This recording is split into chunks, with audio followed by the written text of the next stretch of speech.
அனைவருக்கும் இனிய அன்பான அதிகாலை வணக்கத்தை அன்போடு தெரிவித்துக் கொள்கின்றேன். இன்றைய தினம் ஊழ்வினை வினைப்பயன் இது எப்படி நம்முடைய வாழ்வில் நடைமுறையில் எப்படி வாழ்வில் வந்து கொண்டிருக்கிறது, அதை நாம் எப்படி கடைபிடிக்க வேண்டும், அதற்கும் அறிவியல் பூர்வமாக மெடிக்கல் மருத்துவ ரீதியாக அது எப்படி இருக்கிறது என்பதையும், மருத்துவத்தையும் தாண்டி பொருளாதார ரீதியாக மன ரீதியாக எண்ண ஓட்டத்தின் அடிப்படையில் எப்படி அது வாழ்விலோடு கலந்து இருக்கிறது அப்படிங்கிறத பற்றி பார்க்கலாம். அதற்கு முன்பு நேற்றைக்கே நம்ம சொல்லியிருந்தோம், இந்த நிகழ்ச்சியில் இந்த வகுப்பில் பங்கேற்கக்கூடியவர்கள் யூடியூப்ல பார்க்கக்கூடிய நேயர்களாக இருந்தாலும் இது தொடர்பான கருத்துக்களை தெரிவிக்கலாம் அப்படின்னு சொல்லியிருந்தோம். நிறைய பேர் பேசியிருந்தாங்க. பேசும்பொழுது சிலருடைய கருத்துக்கள் ஏன் நான் பேசுனதுக்கு பிறகு சொல்லலாம்னா, ஒரு அம்மா ஃபோன் பண்ணாங்க. பேசிட்டு சொன்னாங்க இது மாதிரி, சார் நீங்க பேயை முன்ன பார்த்துருக்கீங்களா அப்படின்னாங்க. ஏம்மா நல்லா தானே போயிட்டு இருக்கு, திடீர்னு இதெல்லாம் கேட்குறீங்க அப்படின்னா, என் மருமக போட்டோ அனுப்பி வைக்கிறேன் பாருங்க, அவங்க பேசுறதை கேளுங்க அப்படின்னாங்க. வேண்டாமா அதெல்லாம் நீயே கேட்டுக்க, பிரச்சனையை மட்டும் சொல்லுங்க அப்படின்னா, நீங்க நல்லாதான் இருந்தது கல்யாணம் பண்ணி வைக்கும்போது. அவங்க அவங்க வீட்டுல சொன்னாங்க, வாய் பேசாத அப்புறாணி அப்படின்னாங்க. நம்பி கல்யாணம் பண்ணிட்டோம், ஒரு வாரத்திலே பேசுறது தாங்க முடியல, இப்பெல்லாம் பார்த்தாலே பயமா இருக்கு சார் அந்த பண்ணினாங்க. அப்புறம் சொன்ன, சரிம்மா அது எல்லாம் நீங்க பண்ணதுதான் அப்படி இன்டைரக்டா வருது அப்படின்னா, நம்ம கிளாஸுக்கு வரக்கூடியவங்க, ஆமா சார் அது எனக்கு புரியுது, இந்த வாட்டிலாம் நான் மன்னிப்பு கேட்டேன், அது தாங்க முடியல. அப்புறம் என்ன சொன்னாங்கன்னா, சரி எந்த சேஞ்ச் ஆகுது இருக்குன்னா இருக்குது, முந்தி முறைச்சிக்கிட்டு கத்திக்கிட்டு இருக்கும், இப்ப கத்துறது சைலண்டா இருக்கு, ஆனா அதை விட பாக்குறது பயங்கரமா இருக்குது. பேசுறது இல்ல, ஆனா இது பாக்குறதுலே அப்படி தெரியுது சார். அப்படி என்னமா பாக்குது, அதனாலதான் சார் சொல்றேன், அந்த அந்த பொண்ணு பார்க்கும்போது போட்டோ எடுத்து அனுப்புறேன். நீ போட்டோ எடுக்கிறதுல தப்பு இல்லம்மா, நீ போட்டோ எடுக்கிற அந்த பொண்ணு பார்த்துருச்சுன்னா அது இன்னும் பயங்கரமா இருக்கும், அதனால போட்டோ எல்லாம் தயவு செஞ்சு எடுக்காதீங்க அப்படின்னு. அப்புறம் சொன்னாங்க, அது பேசாம இருக்கிறதே அந்த மாதிரி கோவப்படாம எமோஷனலிட்டிக்கா இன்டைரக்டா பேசுவாங்க இல்லையா, அது அது அம்மா அடிக்கடி சொன்னாங்க. இந்த மாதிரி அவங்க பையனை, இவங்க போனாங்கன்னா அவங்க பையனை திட்டுறது, ஆமா இப்பயே உனக்கு சோறு வேணும் மேடம் அப்படின்னா அவங்களுக்கு இன்டைரக்டா கொடுக்குறாங்கன்னு அர்த்தம். ஸோ இந்த மாதிரி எல்லாம் போயிட்டு இருக்கோம். இப்ப அது இல்லை அப்படின்னு, ஏதோ ஒரு வகையில சந்தோஷமா இருக்கீங்களா, பிரச்சனை இல்லாம இருக்கு இல்லையா. இப்போ அது அது பாக்குறத நீங்க பார்த்தா தானே பிரச்சனை, அந்த உங்க மரும பார்க்கும்போது நீங்க பார்க்காதீங்க, அவ்வளவுதான், அந்த பிரச்சனை சால்வ் ஆயிடும் அப்படின்றேன்.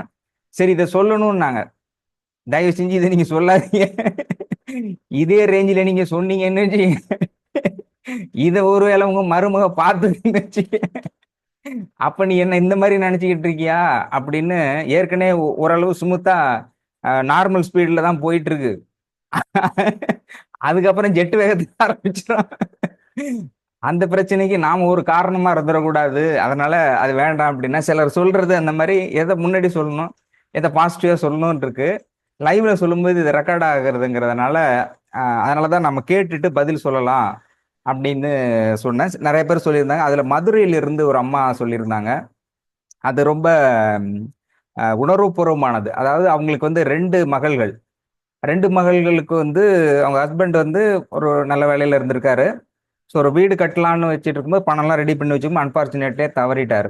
ஏற்கனவே ஒரு மகளுடைய திருமணம் பண்ணிட்டாங்க, அடுத்த மகளுடைய திருமணம், அந்த பணத்தை வச்சுட்டு இவங்களும் கல்யாணம் பண்ணி கொடுத்துட்டாங்க, வாடகை வீட்டில் இருக்கிறாங்க. இப்போ என்னன்னா, இது இருந்த பணத்தெல்லாம் கொடுத்து கல்யாணம் பண்ணிட்டாங்க.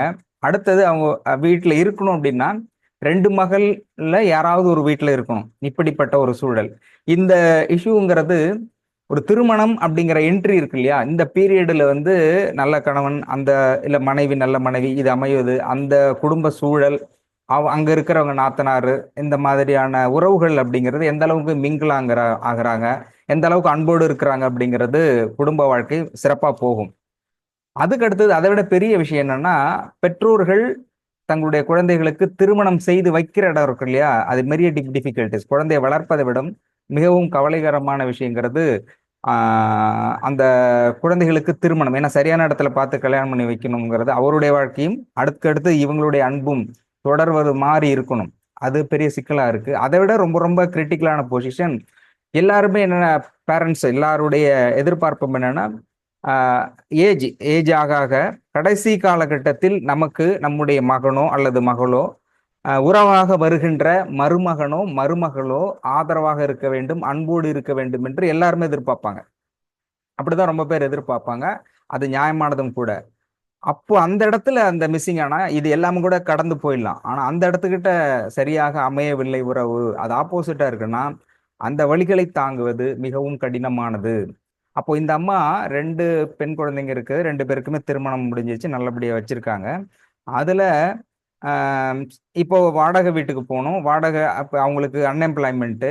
ஆனா பணம் இருக்குது. அந்த பணத்த கல்யாணம் பண்ணி குடுத்து 2 மகளுக்கும் பிரிச்சு குடுத்துட்டாங்க. அப்ப 2 பேருக்குள்ள யாராவது ஒரு வீட்ல இருக்கணும். பட் வூண்டிங் அந்த மாரி கடைசி காலகட்டத்தில் இன்னொருவரை நம்பி இருக்கிற வாழ்க்கை அப்படிங்கிறது ரொம்ப மனவலி. என்னதான் இருந்தாலும் மனவலியோட இருக்கக்கூடியது. பட் பெரிய மக வீட்ல இருக்கலாம் அப்படின்னு சொல்லிட்டு இருக்கிறாங்க. இருக்கும்பொழுது அவரு வந்து என்னன்னா 2 மருமகன்ல ஒருத்தர் வந்து டாஸ்மார்க், இன்னும் ஒருத்தர் பாஸ்மார்க். டாஸ்மார்க் என்னன்னா எப்பவும் தண்ணி வண்டி மாதிரி தகராறு அந்த மாதிரி பண்ணிட்டு இருப்பாரு. சரி, அந்த வீட்டுல பாஸ்மார்க்னாக்க அவர் இவங்க என்ன நினைக்கிறாங்களோ அந்த மாதிரி இருக்கக்கூடிய ஒரு நல்ல மருமகன், மகன் மாதிரி அந்த ஸ்தானத்துல இருக்கக்கூடியவர்.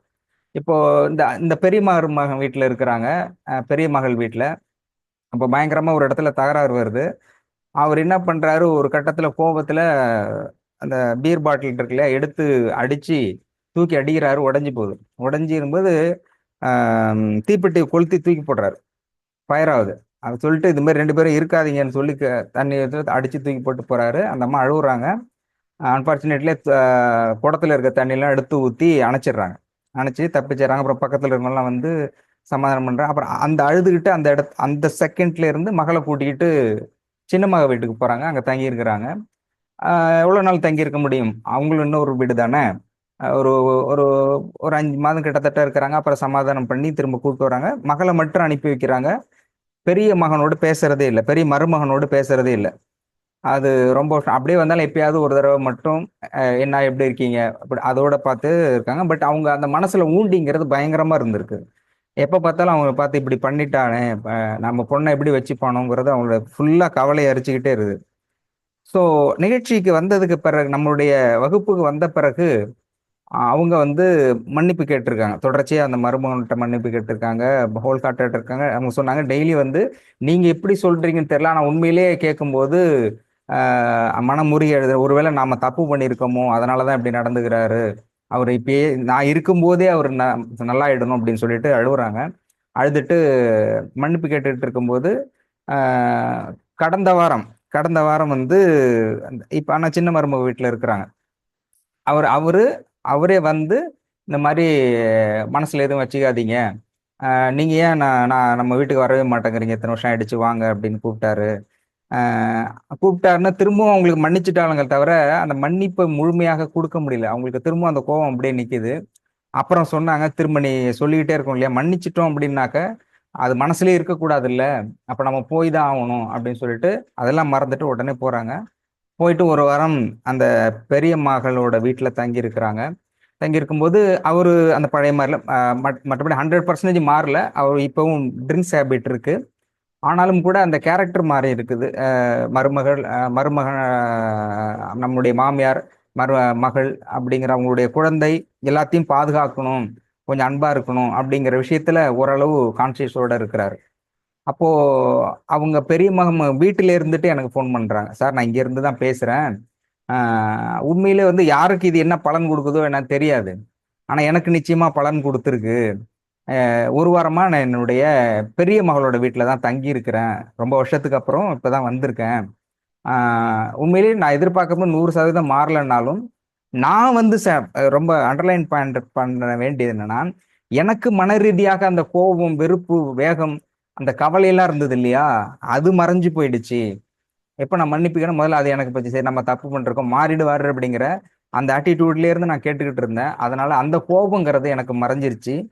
அதே மாதிரி இங்க வரும்போது, இங்க பார்க்கும்போது அந்த அந்த பழைய மாதிரி அவர் இல்லை. பட் முழுமையாக மாறலனாலும் கூட ஒரு இயல்பான நார்மலா ஒருத்தர் எப்படி குடும்பம் நடத்துவாரோ அந்த மாதிரியான குடும்பம் நடத்திக்கிட்டு இருக்கிறாரு. ரொம்ப மகிழ்ச்சி, ரொம்ப ரொம்ப நன்றி சார் அப்படின்னு சொன்னாங்க. சரி, நான் சொன்னேன் இப்ப அது சொல்ல வேண்டாம். திரும்பவும் இந்த மாதிரி பார்த்துட்டு ஏதாவது அந்த அந்த கோவத்தை பத்தி, அதான் எப்படின்னாக்க ஒருத்தர் நல்லதா சொல்லணும் அப்படிங்கும்போது எமோஷனலிட்டிக்கா ரொம்ப பேர் ஏற்கனவே இருக்கிற பழச சொல்ல ஆரம்பிச்சிடுறாங்க. அப்ப அந்த கோபத்து இருக்கும்போது பார்க்கறவங்க, சப்போஸ் இது லைவ்ல இருக்குது, அவங்களும் பார்க்க வேண்டிய சூழல் இருக்கும்போது நம்ம மைண்ட்ல ஏற்கனவே இப்படி வச்சிருக்காங்களா அப்படின்னு கோவம் தான் திரும்பியும் வேதாளம் முருங்கை மரம் மாதிரி ஏறிடுமே அப்படிங்கிறதுனால சொல்லலை. பட் நேரம் கிடைக்கும் போது நீங்க இதை சொல்லுங்க அப்படின்னு சொல்லியிருக்கேன். அப்போ இந்த நிகழ்ச்சியின் மூலமாக எங்கோ ஒருவருக்கு ஏதோ ஒரு சூழலில் ஏதோ ஒரு மனமாற்றத்தை தந்து கொண்டுதான் இருக்கிறது அப்படிங்கிறத இந்த வகுப்பின் மூலமாக ஆஹ் ஓரளவுக்கு குறைந்தபட்சம் இதுல புரிதலோடு இருப்பவர்களுக்கு என்னுடைய மனமார்ந்த நன்றியை தெரிவித்துக் கொள்கின்றேன். அதே மாதிரி இன்னொரு விஷயங்கிறது, கர்மா அப்படிங்கிறத இன்னும் தெளிவுபட சொல்லணும் அப்படின்னாக்க, ஒரு பூந்தொட்டி இருக்குது, பூக்கள் இருக்குன்னா பூக்கள் வாடுதே அப்படின்னு அதை பார்த்து வருத்தப்படுறதோ கவலைப்படுறதோ அதுக்காக அதை நினைச்சே உருகிறதோ அப்படி இருக்க தேவையில்லை. நீங்க எப்போதெல்லாம் பூக்கள் வந்து கருகுகிறது அல்லது பூக்கள் வாடி இருக்கிறது என்று நீங்கள் நினைத்தால், நீங்கள் பூக்களின் மீது உங்களுடைய ஆர்வத்தை காட்டாதீர்கள், பூக்களை கவனிக்காதீர்கள். மாறாக வேருக்கு தண்ணீர் விடுங்கள், வேருக்கு உரம் வையுங்கள். நீங்கள் வேருக்கு தண்ணீர் விட்டால் நிச்சயமாக பூக்கள் அழகாக பூக்கும். இதுதான் அடிப்படை காரணம், இதுதான் கர்மா. அப்போ நம்ம குடும்பத்துல ஒரு உறவுகள் இருக்குது இல்லையா, அது வந்து அவங்க நம்ம கிட்ட சரியா பேசல, யாரோ ஒருத்தர் நம்ம எதிர்பார்க்குற பணம் நமக்கு வரல, அல்லது நோய் இந்த 3 டிசீஸ், இந்த ப்ராப்ளம் வருது, டிசீஸ் இருக்குது, இது சரியாகலை அப்படின்னு நீங்க நினைச்சால் நீங்க அதை ஃபோக்கஸ் பண்ணி உங்களுடைய கவலைகளை அதில் காட்டாதீர்கள், அதை ஏற்றுக்கொள்ளுங்கள். மாறாக நீங்கள் தண்ணீர் ஊற்ற வேண்டிய இடம் வேர் என்பது போல பூக்களின் மீது தண்ணீர் தெளிச்சாக்க நிச்சயம் அதை ஏற்றுக்க முடியாது. அது வந்து வெளி வெளி அதை வந்து it can receive retreat only. அப்போ அந்த வேறாக இருப்பது அப்படிங்கிறது தான் கர்மா. உங்களுடைய வாழ்க்கையில் நீங்கள் எதிர்பார்க்கக்கூடியதை உங்களுக்கு எடுத்து கொடுப்பது அப்படிங்கிறது வேறாக இருக்கிறது கர்மா. வேறாக இருக்கக்கூடிய கர்மாவை வேறாக பார்க்காதீர்கள். அப்போ புரிதல்ங்கிறது இந்த இடத்துல மிகவும் முக்கியமானது, ஆழமானது, அழுத்தமானது. அப்போ அதை எடுத்துக்கொண்டு அதுக்கு என்ன செய்யணும் அப்படிங்கிறத நம்ம டாக்டர் சொல்லிட்டு இருக்கிற அந்த 18 விஷயத்துல மன்னிக்கிறது, மன்னிப்பு கேட்பது, மன்னிப்பு கொடுத்தல் அப்படிங்கிறது நிச்சயமாக அது பலன் கொடுக்கிறது. அதுக்கு அடுத்தது தான தர்மம். இப்படி தொடர்ச்சியாக இதை பயன்படுத்துகின்ற பொழுது, இது பயன்பாட்டை வாழ்வியல் கொண்டு வரும்போது நிச்சயமாக ஒரு மாறுதலை தரும் என்ற இந்த நிகழ்ச்சியோடு நன்றி கூறி விடைபெறுகிறேன். சீஃப் டாக்டர் வந்துட்டாங்க. நன்றி.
அனைவருக்கும் வணக்கம். வணக்கம். வணக்கம். நேற்று வந்த மெசேஜ் கொஞ்சம் பேஸ் பண்ணி சில விஷயங்கள் பார்ப்போம்.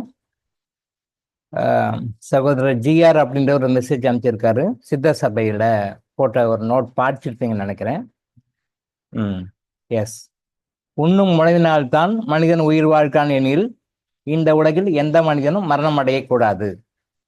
சுவாசிக்கும் காற்றால் தான் மனிதன் உயிர் வாழ்க்கான் எனில் சுவாசிக்கும் எந்த மனிதனும் மரணம் அடையக்கூடாது.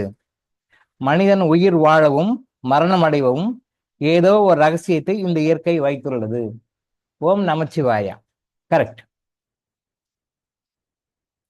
உண்ணும் உணவினால்தான் மனிதன் உயிர் வாழ்கிறான் எனில் இந்த உலகில் எந்த மனிதனும் மரணம் அடையக்கூடாது.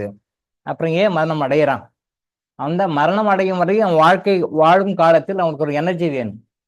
வாழும் காலத்தில் அது ஒரு ஃபியூயல் வேணும். எப்படி வண்டிகளுக்கு வந்து பெட்ரோலோ டீசலோ இல்லை எலக்ட்ரிக் சார்ஜோ பண்ணுறோமோ அதை மாதிரி இந்த பூமியில் அந்த உயிர் வந்து உடம்போடு இயங்குவதற்கு ஒரு சக்தி வேணும். அதுக்காகத்தான் உணவு கொடுக்குறாங்க. அப்போ இதுக்கு மேலே தேவையில்லைன்னு சொல்லும்போது நம்ம மரணம் அடைஞ்சிடறோம். ஸோ உணவு கண்டிப்பாக தேவை. மருந்து இல்லை, உணவு தான் தேவை. திரும்பவும் அண்டர்லைன் பண்ணிக்கோங்க, மருந்து தேவையில்லை, உணவு தான் தேவை. இங்கே உணவு தான் சொல்லியிருக்காங்க, மருந்து சாப்பிடணும்னு சொல்லலை. சுவாசிக்கும் காற்றால் தான் மனிதன் உயிர் வாழ்கிறான் எனில் சுவாசிக்கும் எந்த மனிதனும் மரணம் அடையக்கூடாது. அதே பதில் தான் இதுக்கும். சுவாசிக்கும் அப்போ நம்ம டைஜஷன் நடக்குது. இப்போ நம்ம சாப்பிட்றோம், டைஜஷன் ஆகுது, காலையில் டாய்லெட் போயிடுறோம், சாப்பிட்றோம், டைஜஷன் ஆகுது, காலையில் டாய்லெட் போயிடுறோம். இப்போ இது நம்ம டைஜஷன் வந்து நாம் பண்ணுறோமா உட்காந்துட்டு? இப்போ மெடிடேஷன் நம்ம பண்ணுறோம், சாப்பிட்றோம், நம்ம சாப்பிட்றோம், சமைக்கிறது எல்லாம் பண்ணுறோம். பட் வாய்க்குள்ளே போயிட்ட பிறகு நாம் என்ன பண்ணுறோம்? எதுவும் பண்ணுறதில்லை. அது ப்ராசஸ் நடக்குது, நேச்சராக பண்ணுது, இயற்கை பண்ணுது. இயற்கைன்னா கடவுள் பண்ணுறாரு. கடவுள் ஒரு உடம்புலையும் உள்ளே உட்காந்துக்கிட்டு மறைமுகமாக அவர் தான் டைஜஷன் பண்ணுறாரு.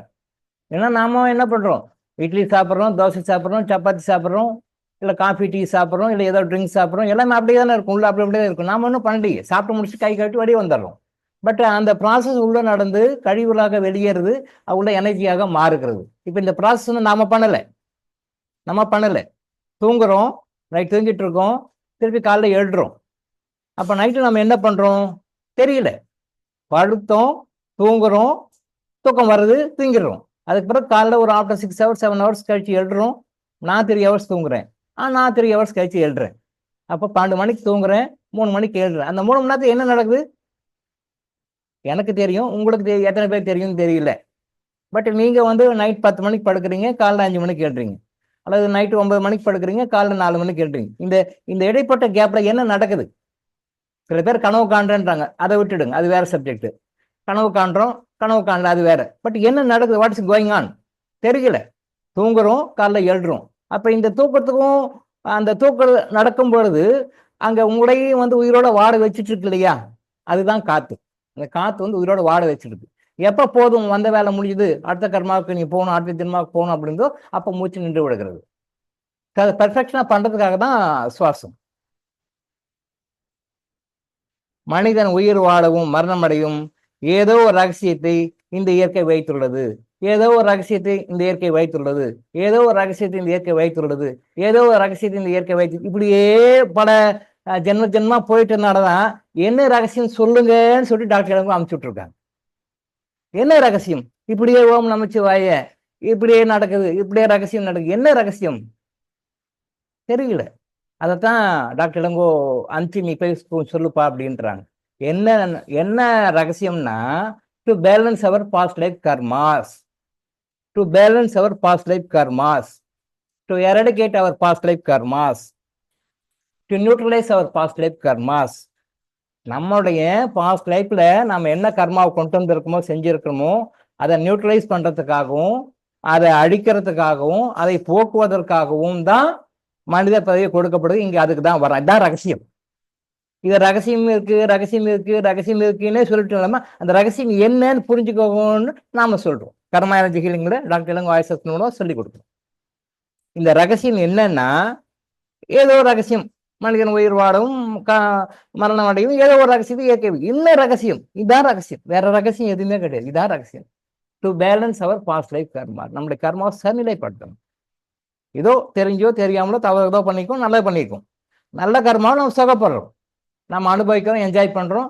அதை பத்தி பேச்சே கிடையாது. நல்லா இருக்கும்போது யாரும் அதை பத்தி நினைக்கிறதும் கிடையாது. நான் நல்லா இருக்கேன்னு யாரும் சொல்லிக்கிறதும் கிடையாது. ஒரு பிரச்சனை கஷ்டம் வரும்போது தான், அப்போதான் ஐயோ அம்மா தான் எனக்கு இப்படி வந்துச்சு, அப்படி வந்துச்சு, இப்படி வந்துச்சு, அப்படி வந்துச்சு, அவன் பிடிக்கிறான், இவன் பிடிக்கிறான், நான் பிடிக்கிறேன், அவன் நடக்கிறான், இவன் பிடிக்கிறான், நான் பிடிக்கிறேன், இப்படின்னு சொல்லி மற்றவனை கம்பேர் பண்ணி நம்ம கஷ்டப்பட்டுருக்கோம். ஒருத்தரும் அவங்களுடைய கர்மா தனித்தனியா கொண்டு இருக்காங்க. எல்லாருடைய கர்மா ஒரே மாதிரி கிடையாது. இந்த உலகத்துல 800 பில்லியன் மக்கள் இருக்கிறாங்க அப்படின்னா 800 பில்லியன் மக்களும் வந்து 800 கோடி, 800 கோடி மக்கள் இருக்கிறாங்க அப்படின்னா 800 கோடி மக்களும் வந்து தனித்தனியான கர்மாக்களை கொண்டு வந்திருக்கிறாரு. ஃபார் எக்ஸாம்பிள் வந்து கிட்னி ப்ராப்ளம் வச்சுக்கோமே. கிட்னி வந்து ஃபங்க்ஷன் ஆகலை, டயாலிசிஸ் பண்ணுறாங்க. தென் அதுக்கு பிறகு டயாலிசிஸ் முடியலன்னு சொல்லிட்டு ரீப்ளேஸ்மெண்ட் பண்ணணுன்றாங்க. ஒரு கிட்னி ப்ராப்ளம் எடுத்துக்கோமே. இந்த கிட்னி ப்ராப்ளம் வந்து ஒரு 1 லேக் பீப்புள் இருக்காங்க. ஒரு எக்ஸாம்பிள், இந்தியா நிறைய இருக்காங்க, பட் ஒரு 1 லேக் பீப்புள் இருக்காங்க. இந்த 1 லேக் பீப்புளுக்கும் ஒரே கர்மாக இருக்காது. 1 லேக் பீப்புளுக்கும் டிஃப்ரெண்ட் டைப் ஆஃப் கர்மா இருக்கும். நிறைய பேர் கேட்பாங்க, சார் இந்த கர்மா பண்ணவங்களுக்கு இந்த தண்டனையா, இந்த நோய் வருமா, இந்த நோய், அது கிளாஸிஃபை பண்ணியிருக்காங்க. நிறைய நூல்கள் இருக்கு, நிறைய நூல்கள் எழுதியிருக்காங்க. இந்த கர்மா பண்ணவங்களுக்கு இந்த நோய் இருக்கு, இந்த கர்மா பண்ணவங்களுக்கு இந்த நோய் இருக்கு. இப்போ ரீசெண்டா வந்து ஒரு 1 மந்த் பேக் கூட நம்ம குரூப்ல போட்டிருந்தாங்க. தெய்வீக வாழ்க்கை சங்கம் அப்படின்ற ஒரு சங்கத்துல இந்த கர்மாவனால வருகின்ற நோய்களை பத்தி ஒரு புக்கை பப்ளிஷ் பண்ணியிருந்தாங்க, போட்டிருந்தாங்க, பார்த்தேன் நான். Correct, 100% correct. அந்த புக்கில் அவர் வந்து அந்த யோகி வந்து என்னென்ன கர்மா செஞ்சவங்களுக்கு என்னென்ன நோய்கள்லாம் வருதுன்னு சொல்லிட்டு டீட்டெயிலாக போட்டிருந்தார். அது நீங்களும் பார்த்துருப்பீங்கன்னு நினைக்கிறேன். நான் மொழியாக படிக்க டைம் இல்லை, அப்படி சும்மா ஜஸ்ட் ஒரு கிளான்ஸ் பார்த்தேன். அவ்வளோ நீங்கள் படிச்சிருப்பீங்கன்னு நினைக்கிறேன். ஸோ அதே மாதிரி என்னென்ன நோய்களுக்கு என்னென்ன கர்மா, என்ன கர்மாவுக்கு என்ன நோய்கள் வருதுன்னு அகத்திய மகரிஷியும் சொல்லியிருக்காரு, மற்றவங்களும் சொல்லியிருக்காங்க. அது ஒரு ஜென்ரல்.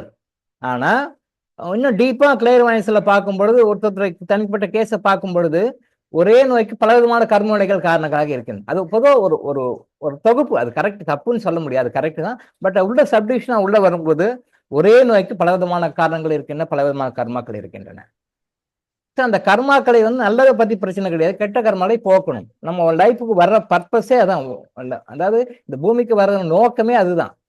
0.001% நெகட்டிவ் கர்மா இருந்தால் தான் அந்த பூமிக்கே வந்து பிறப்பும், இன்க்ளூடிங் என்னையும் சேர்த்து சொல்றேன், என்னையும் சேர்த்து தான் சொல்றேன். 0.00001% நெகட்டிவ் கர்மா இருந்தா தான் பூமிக்கே வர முடியும், பூமிக்கே வந்து பிறப்போம். அது ஆணாக இருந்தாலும் சரி, பெண்ணாக இருந்தாலும் சரி, என்ன மற்ற உயிரினங்களாக இருந்தாலும் சரி, யாராக இருந்தாலும் நெகட்டிவ் கர்மா இருந்தால் தான் இந்த பூமிக்கே வரும். இந்த பூமிக்கு பேர் கர்ம பூமி. இறைவனுடைய சட்டத்தின்படி இந்த பூமிக்கு பேர் கர்ம பூமி. கர்மாவை அனுபவிப்பதற்காக நல்ல கர்மாவும் சரி, கெட்ட கர்மாவும் சரி. சில பேர் சொல்லுவாங்க, கெட்ட கர்மாலாம் நிறைய சேர்த்துக்க கூடாது, கெட்ட கர்மா நிறைய சேர்த்துக்கிட்டோம்னா வந்து அடுத்த பிறவிக்கு வருவோம், மறு பிறவிக்கு வருவோம் அப்படின்னு சொல்லுவாங்க. இன்னும் சில பேர் சொல்லுவாங்க, நல்ல பிறவியும் நல்ல கர்மாவும் சேர்த்துக்கூடாது, நல்ல கர்மாவை சேர்த்துக்கிட்டாலும் நம்ம திரும்பவும் பூமிக்கு வந்து பிறப்போம் அப்படின்னு சொல்லுவாங்க. அது ஒரு தவறான கருத்து. கெட்ட கர்மா தான் சேர்த்துக்க கூடாது, கெட்ட கர்மா சேர்ந்தா திருப்பும் அதை கரெக்ட் பண்றதுக்கு, சரி பண்றதுக்கு, பேலன்ஸ் பண்றதுக்கு நம்ம பூமிக்கு பறக்கணும், இங்க வந்து பறக்கணும். பட் நல்ல கர்மா இருந்தது அப்படின்னு சொன்னா பூமிக்கு வந்தா பறக்கணுன்றது கிடையாது, ஹையர் லெவலுக்கு அடுத்த லெவலுக்கு போயிருக்கு. நல்ல கர்மா இருந்ததுன்னா அங்க சாய்ஸ், கடவுள் வந்து கேட்பார்.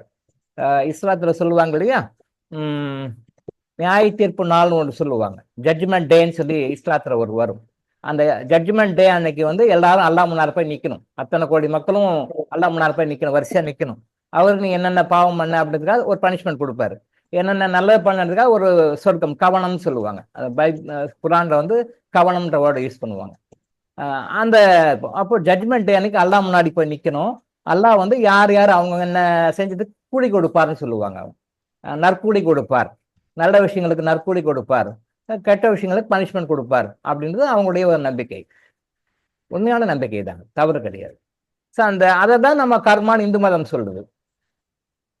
ஒரு மதமும் ஒரு பேர்ல ஒரு விதமா ஒரு ஆங்கிள் டீல் பண்றாங்க, அவ்வளவுதான். பட் இஸ்லாத்துல வந்து அல்லாஹ் கிட்ட போய் நிக்கணும், அப்ப அவர் வந்து நற்கூலி கொடுப்பார், நல்லவங்களுக்கு நல்ல பணம் நற்கூலி கொடுப்பார், கெட்டவங்களுக்கு பனிஷ்மெண்ட் கொடுப்பார். ஸோ அப்போ அதே மாதிரி அந்த பனிஷ்மெண்ட்டுன்னு சொல்லிட்டு நமக்கு உள்ள வரும்பொழுது அந்த பனிஷ்மெண்ட்டை எப்படி எரடிகேட் பண்றது, அது எப்படி வராத தடுக்கிறது எப்படி அப்படின்றதுதான் நாம வந்து பிறவி எடுத்து வரோம். அதைத்தான் எல்லா மதங்களும் சொல்லுது, பட் ஒரு விதமா சொல்லுது. இங்கே மனிதன் உயிர் வாழவும் மரணம் அடையவும் ஏதோ ஒரு ரகசியம்னா இந்த ரகசியம் தான் கர்மாவை கழிக்கணும்.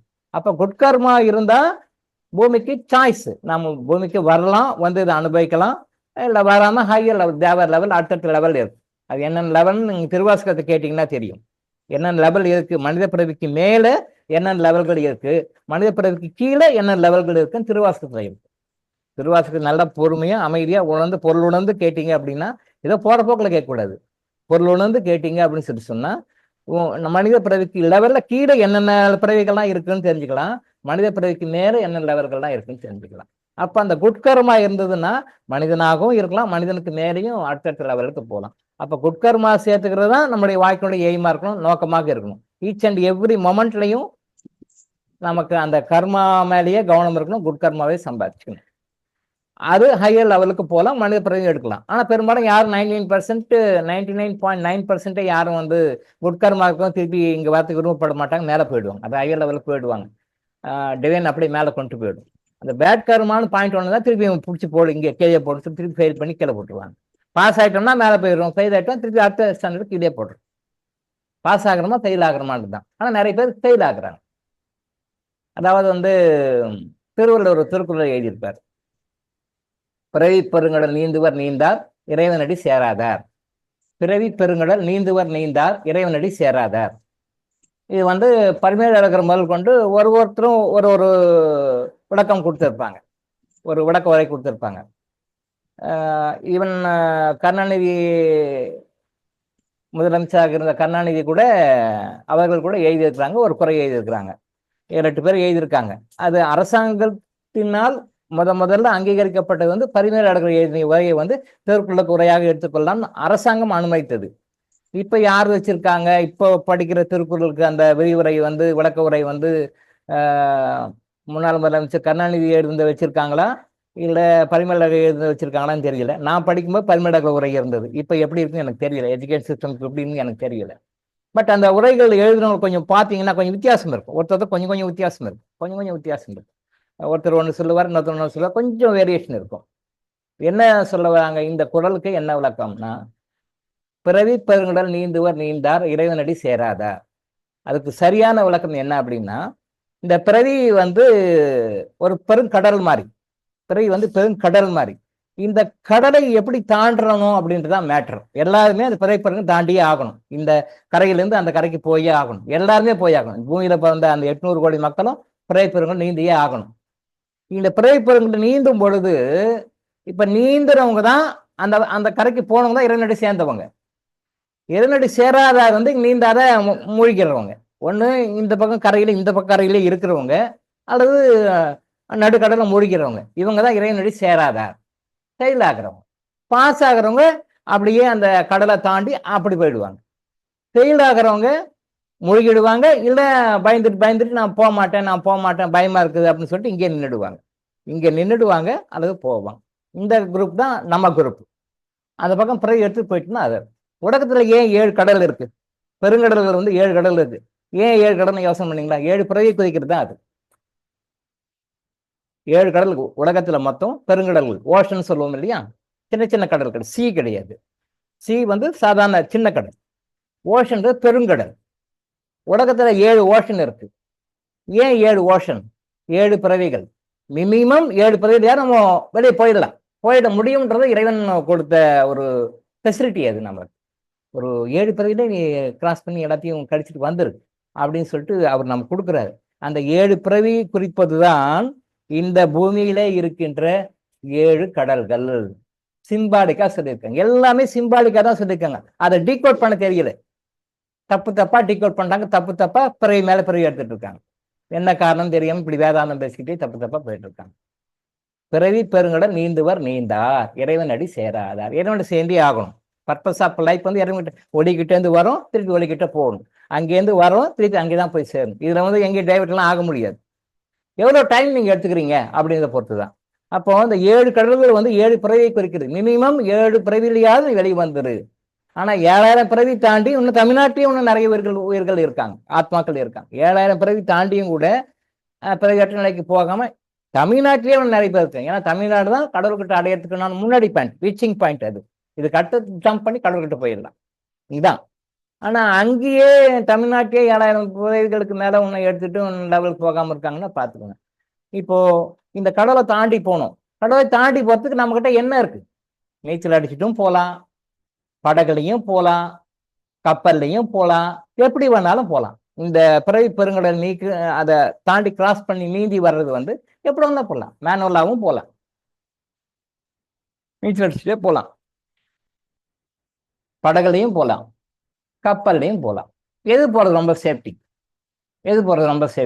நீச்சல் அடிச்சு போறது ரிஸ்க், ஏன்னா ஒரு குறிப்பிட்ட லெவலுக்கு மேல நம்மளால போக முடியும். சின்ன கடல் கிடையாது, பெருங்கடல். பிறவி பெருங்கடல். வள்ளுவர் எவ்வளவு கரெக்டா வார்த்தை போட்டிருக்காரு பாருங்க. பிறவி கடல்னு சொல்லல, பிறவி பெருங்கடல்னு சொல்லியிருக்காரு. அந்த பெருங்கடல் நீந்தது கஷ்டம். ஒரு ஸ்டேஜில் நம்ம டயர்ட் ஆடுவோம், வீக் ஆயிடுவோம். அப்ப நடுக்கடல்ல போய் என்ன பண்ண முடியும்? ஒன்றும் பண்ண முடியாது, அப்படியே விழுந்துரும், மூழ்கிடும். படகுல போறோம், படகுல போனாலும் அங்க புயல், மழை, காத்து எல்லாம் வரும். அதெல்லாம் ரிஸ்க் எடுக்கணும். நடுக்கடல்ல போயிடுறீங்க, புயல் வருது, மழை வருது, பேலன்ஸ் பண்ணிக்கலாம். புயல் வருது, பயங்கரமான புயல் வருது, எங்கேயும் போக முடியாது. இங்கே போக முடியும், எங்க லெப்ட் ரைட்டு மேலே கீழே எங்கேயும் போக முடியாது. மூழ்கிட்டு தான் வேணும். படகுலையும் அவ்வளோ ரிஸ்க். கப்பல் ஓரளவுக்கு மற்றதை விட ஓரளவுக்கு சேஃப்டியா போகக்கூடிய ஒரு விஷயம் வந்து கப்பல். அதில் கொஞ்சம் ஃபியூல் எல்லாம் போட்டுட்டு கரெக்டாக ரெடி பண்ணி கரெக்டாக போனீங்கன்னா கரெக்டாக போய் சேர்ந்துடலாம். இந்த கடைசியிலேருந்து அந்த கடைசி கப்பலில் போய் சேர்ந்துடலாம். இந்த கப்பல் தான் கிறிஸ்டல். இந்த கப்பல் தான் கிறிஸ்டல்.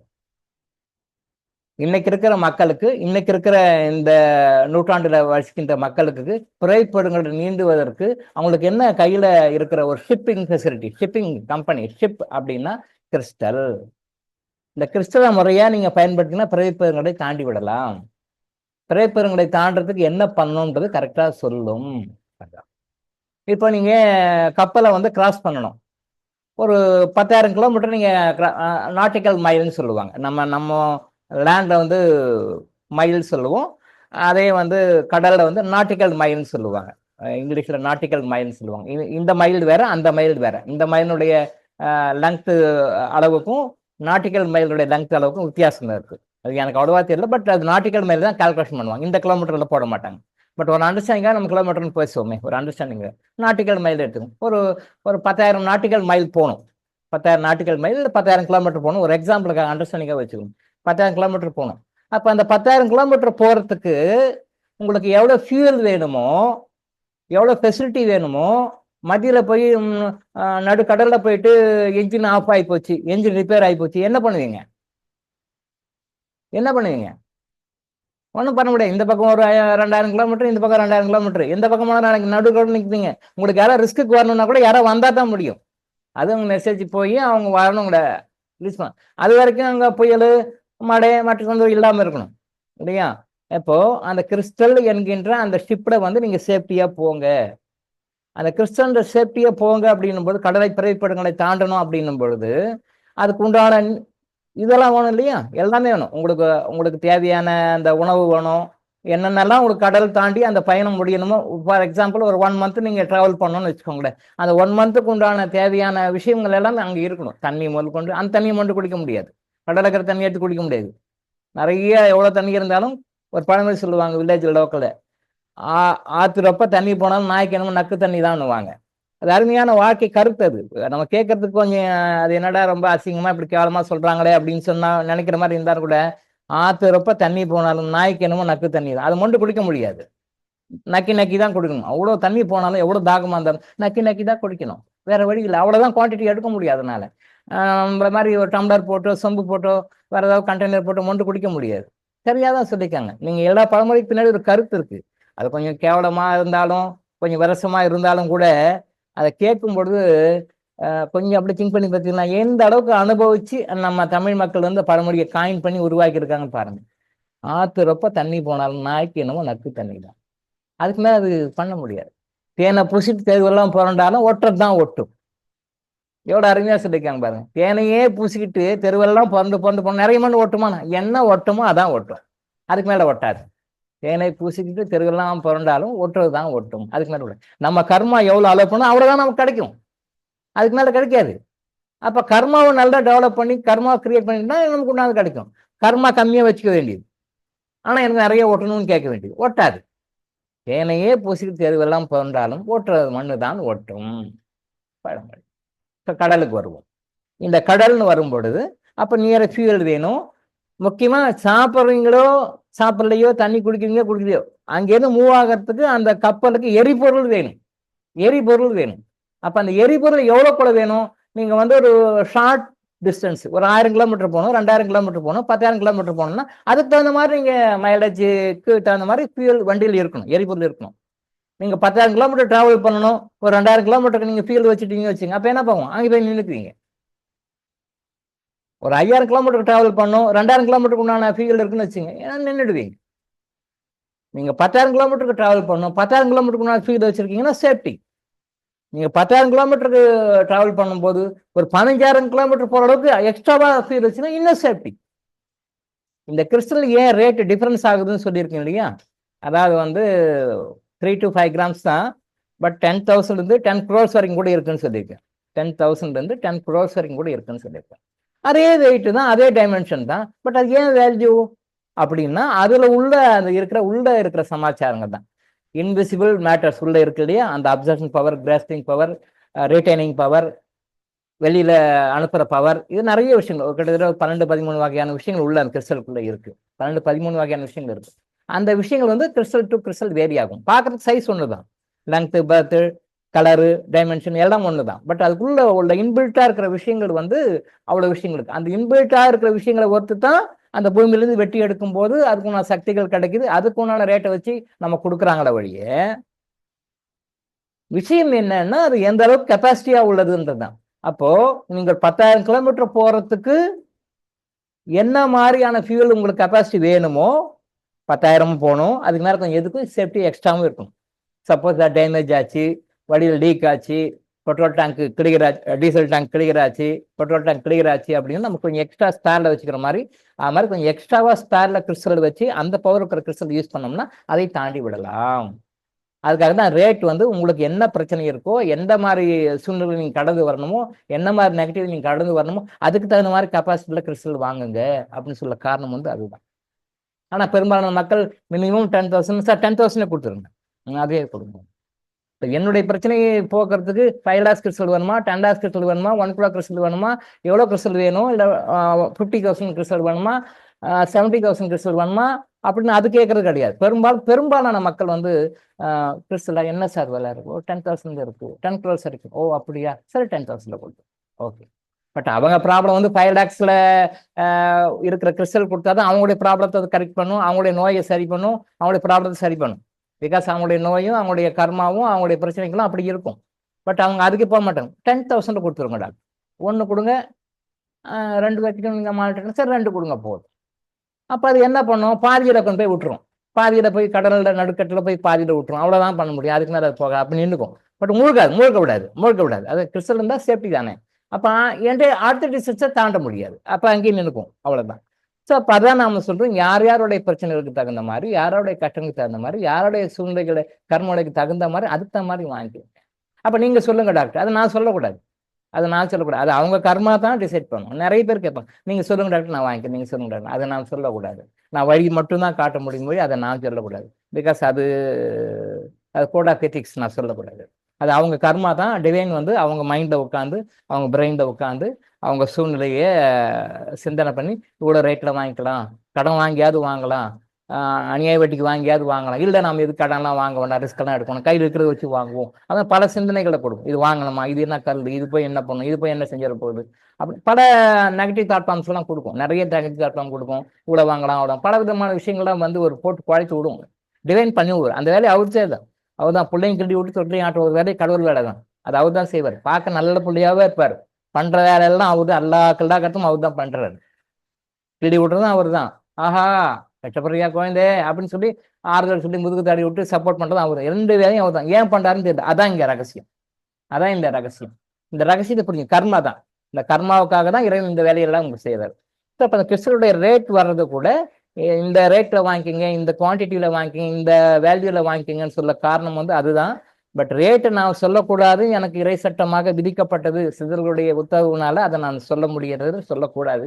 அது அவங்க கர்மா தான் டிசைட் பண்ணும். அவங்கவுங்க கர்மா தான் டிசைட் பண்ணும், வாங்கலாமா வேண்டாமா, எத்தனை வாங்கலாம், எத்தனை கிறிஸ்டல் வாங்கலாம், என்ன வேல்யூல வாங்கலாம், எப்படி யூஸ் பண்ணலாம் அப்படின்றது அவங்க தான் டிசைட் பண்ணி அவங்க கர்மா டிசைட் பண்ணும். பட் கிறிஸ்டலுக்காக இன்வெஸ்ட் பண்ற பணம் இன்வெஸ்ட்மெண்ட், அது வேஸ்டே கிடையாது. அது நீங்க கிறிஸ்டலுக்காக செலவு பண்ற மாதிரி பல 100 மடங்கு, பல 1000 மடங்கு உங்களுக்கு சேவ் பண்ணி கொடுத்ததும் சம்பாரிச்சு கொடுத்துங்க. இதை நல்லா மைண்டை வச்சுக்கோங்க. இது ப்ராக்டிக்கலா உங்க லைஃப்ல நீங்க பாப்பீங்க. கிறிஸ்டலுக்காக நீங்க செலவு பண்ற காசு குறைந்தபட்சம் 100 மடங்காவது, மினிமம் 100 times. நீங்க என்ன வேல்யூல கிறிஸ்டல் வாங்கி இருக்கிறீங்களோ அந்த கிறிஸ்டல் வேல்யூ மினிமம் 100 times. மேக்சிமம்க்கு அதுக்கு எண்டே கிடையாது. மேக்சிமம் எவ்வளவு நாளும் மினிமம் 100 times அந்த பணத்தை உங்களுடைய வாழ்க்கையில செலவாகாம, வேஸ்டா போகாம, நஷ்டமாகாம தடுத்து விடும். இது ஃபர்ஸ்ட். அடுத்தது இத மாதிரி பல மடங்கு உங்களுக்கு அந்த வாழ்க்கையில வர வச்சு கொடுக்கும். வரவு வச்சும் கொடுக்கும், செலவுகளை தடுக்கும். வரவு வச்சு கொடுத்தா நமக்கு தெரியும், அதை நம்ம ரியலைஸ் பண்ணிக்கலாம். ஆமா சார், எனக்கு இது வந்தது சார், இவ்வளவு வந்தது அவ்வளவு வந்ததுன்னு தெரியும். ஆனா தடுத்தா நமக்கு தெரியாது. பட் கொஞ்சம் சென்சிட்டிவா ரியலைஸ் பண்ணா தடுக்கிறது தெரியும். நமக்கு தேவையில்லாத செலவுகள், தேவையில்லாத நஷ்டங்கள், தேவையில்லாத அனாவசியமான பண செலவுகள் வரா மாதிரி தடுத்துடும். நான் ஏற்கனவே பல வகுப்புகளையும் சொல்லியிருக்கேன், வீடியோலையும் சொல்லியிருக்கேன். மகாலட்சுமியுடைய அம்சங்கள் 2 அம்சங்கள். ஒரு அம்சம் கொடுக்கும், இன்னொரு அம்சம் தேவையில்லாத வெட்டி செலவுகளை தடுக்கும், நஷ்டங்களை தடுக்கும். எல்லாருமே நிறைய பேர் நினைச்சிட்டு இருக்காங்க, நான் பலமுறை திருப்பி திரும்ப சொல்லியிருக்கேன், இதை மைண்ட்ல வச்சுக்க வேண்டிய ஒரு விஷயம். மகாலட்சுமியுடைய அருள் 2 விதம். மகாலட்சுமியுடைய அருள் 2 விதம். வலது கை வந்து கொடுக்கும். எல்லா தெய்வங்களுடைய போசும் பாருங்க, 2 கையும் தான் பண்ணுவாங்க. ஒரு கை மட்டும் வச்சுட்டு ஒரு கையெல்லாம் கொடுக்க மாட்டாங்க. ஒரு கை வச்சுட்டு ஒரு கை கொடுக்க மாட்டாங்க. 2 கையிலையும் பிளஸ் பண்ணுவாங்க. வேதாத்திரி மகேஷ் கூட 2 கையும் பிளஸ் பண்ணுவார். விஷயம் தெரிஞ்சவங்க மொழிகள் மகான்கள்லாம் 2 கையும் பிளஸ் பண்ணுவாங்க. தொட மாட்டாங்க. தொட வேண்டிய அவசியமே கிடையாது. தொட வேண்டிய அவசியமே கிடையாது. பிளஸ் பண்ணாலே இப்போ இந்த எனர்ஜி எங்க இருந்தாலும் போயிடும். உலகத்துல அவங்க எந்த மூலம் இருந்தாலும் போகும், பிளஸ் பண்ணுவாங்க. அப்போ வலது கையில கொடுக்குற இது என்ன பண்ணா பாசிட்டிவா கொடுக்கும், பிளஸ் கொடுக்கும். பணத்தையும் கொடுக்கும், மற்ற விஷயங்களையும் கொடுக்கும். பணம் இன்க்ளூடிங் மணி, பணத்தையும் கொடுக்கும். நெகட்டிவ் இந்த கை என்ன பண்ணும், நெகட்டிவை தடுக்கும், கஷ்டங்களை தடுக்கும், நஷ்டங்களை தடுக்கும், பண செலவுகளை தடுக்கும், இது தடுக்கும். இது பத்தி யாரும் நிறைய பேர் ரிலேஸ் பண்றது இல்லை. 2 கையிலுமே பண்றதுடைய நோக்கம் என்னன்னா, வலது உங்களுக்கு தேவையான அளவு பணத்தை கொடுக்கும், நல்லதை கொடுக்கும், ஆரோக்கியத்தை கொடுக்கும், மகிழ்ச்சி, சந்தோஷமான லைஃப்ல நீங்க என்னெல்லாம் பார்த்து நினைக்கிறீங்க அது எல்லாமே கொடுக்கும். இடது கை என்ன கொடுக்கும் அப்படின்னு சொன்னா, நிறைய கஷ்டங்களை, பிரச்சனைகளை, துன்பங்களை, நோய்களை தடுக்கும். இந்த தடுக்கிற விஷயம் நிறைய பேர் ரியலைஸ் பண்றதே இல்லை. 99% பீப்புள் வந்து, நான் இன்னும் சொல்லிக்கிறேன், 99.99% பீப்புள் வந்து அது உணர்வது கிடையாது. எனக்கு கடவுள் அருள் புரியல, கடவுள் எனக்கு கருணை புரியல, கடவுள் எனக்கு வந்து சலுகை பண்ணல, கடவுள் எனக்கு கண்டுக்கவே இல்லை, கடவுள் என்ன சோதிக்கிறாரு அப்படின்னு சொல்லி நினைக்கிறாங்க. இல்லை, கடவுள் இன்னொரு பக்கம் உங்களுக்கு வர வேண்டிய நெகட்டிவ்லாம் தடுக்கிறாரு.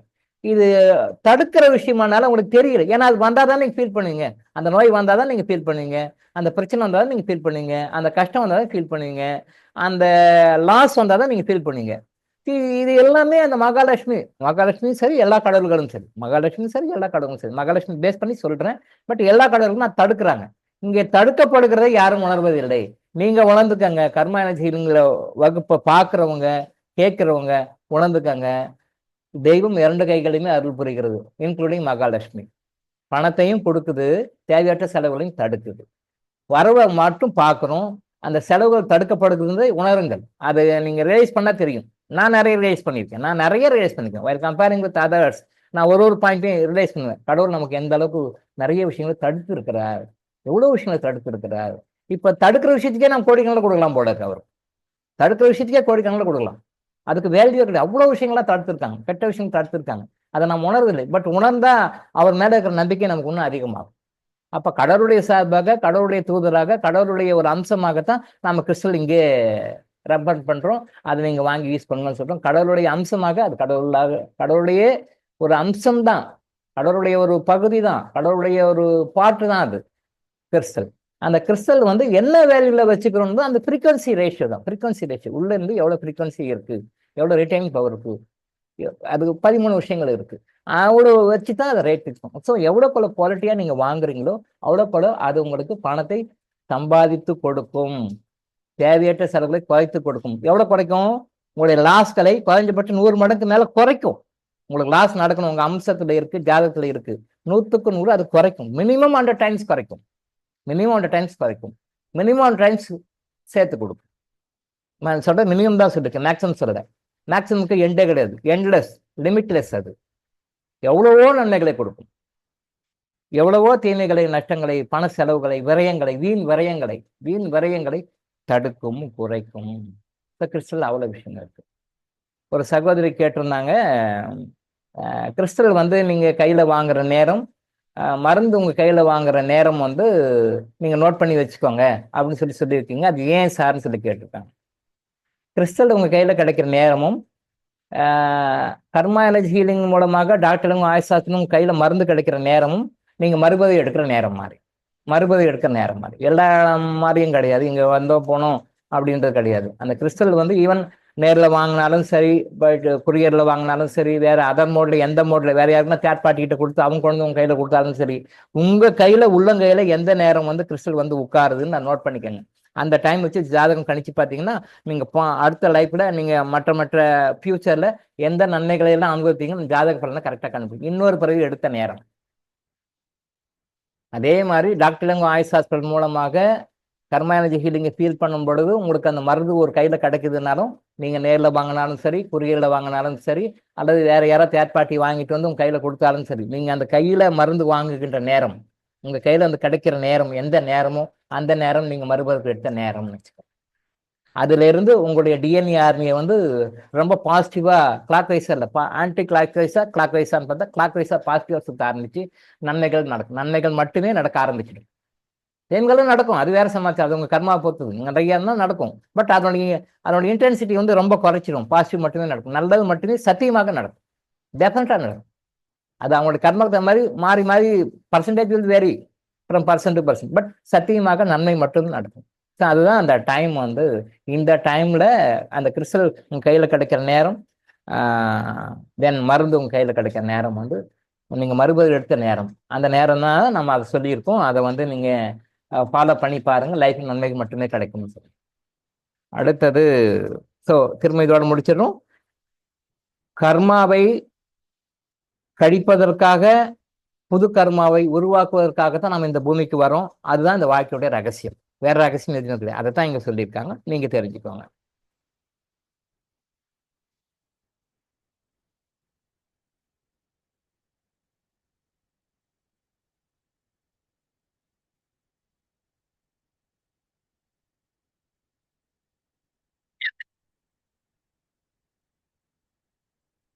கேட்கணுமா? கேட்குமா?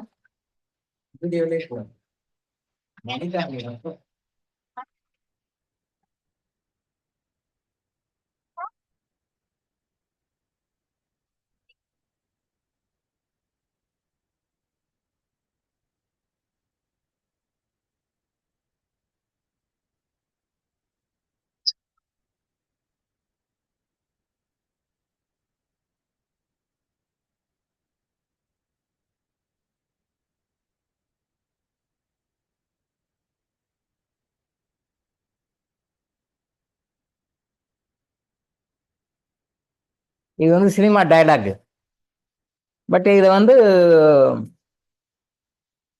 கடவுள் வந்து அவதாரம் எடுத்து வருவாரு, மற்ற விஷயங்களை எல்லாம் வந்து மனுஷன் மூலமா தான் செய்யறாரு அப்படின்னு சொல்லி யாரோ ஒருத்தர் எழுதினாரு, யாரோ ஒருத்தர் நடிக்கிறாரு.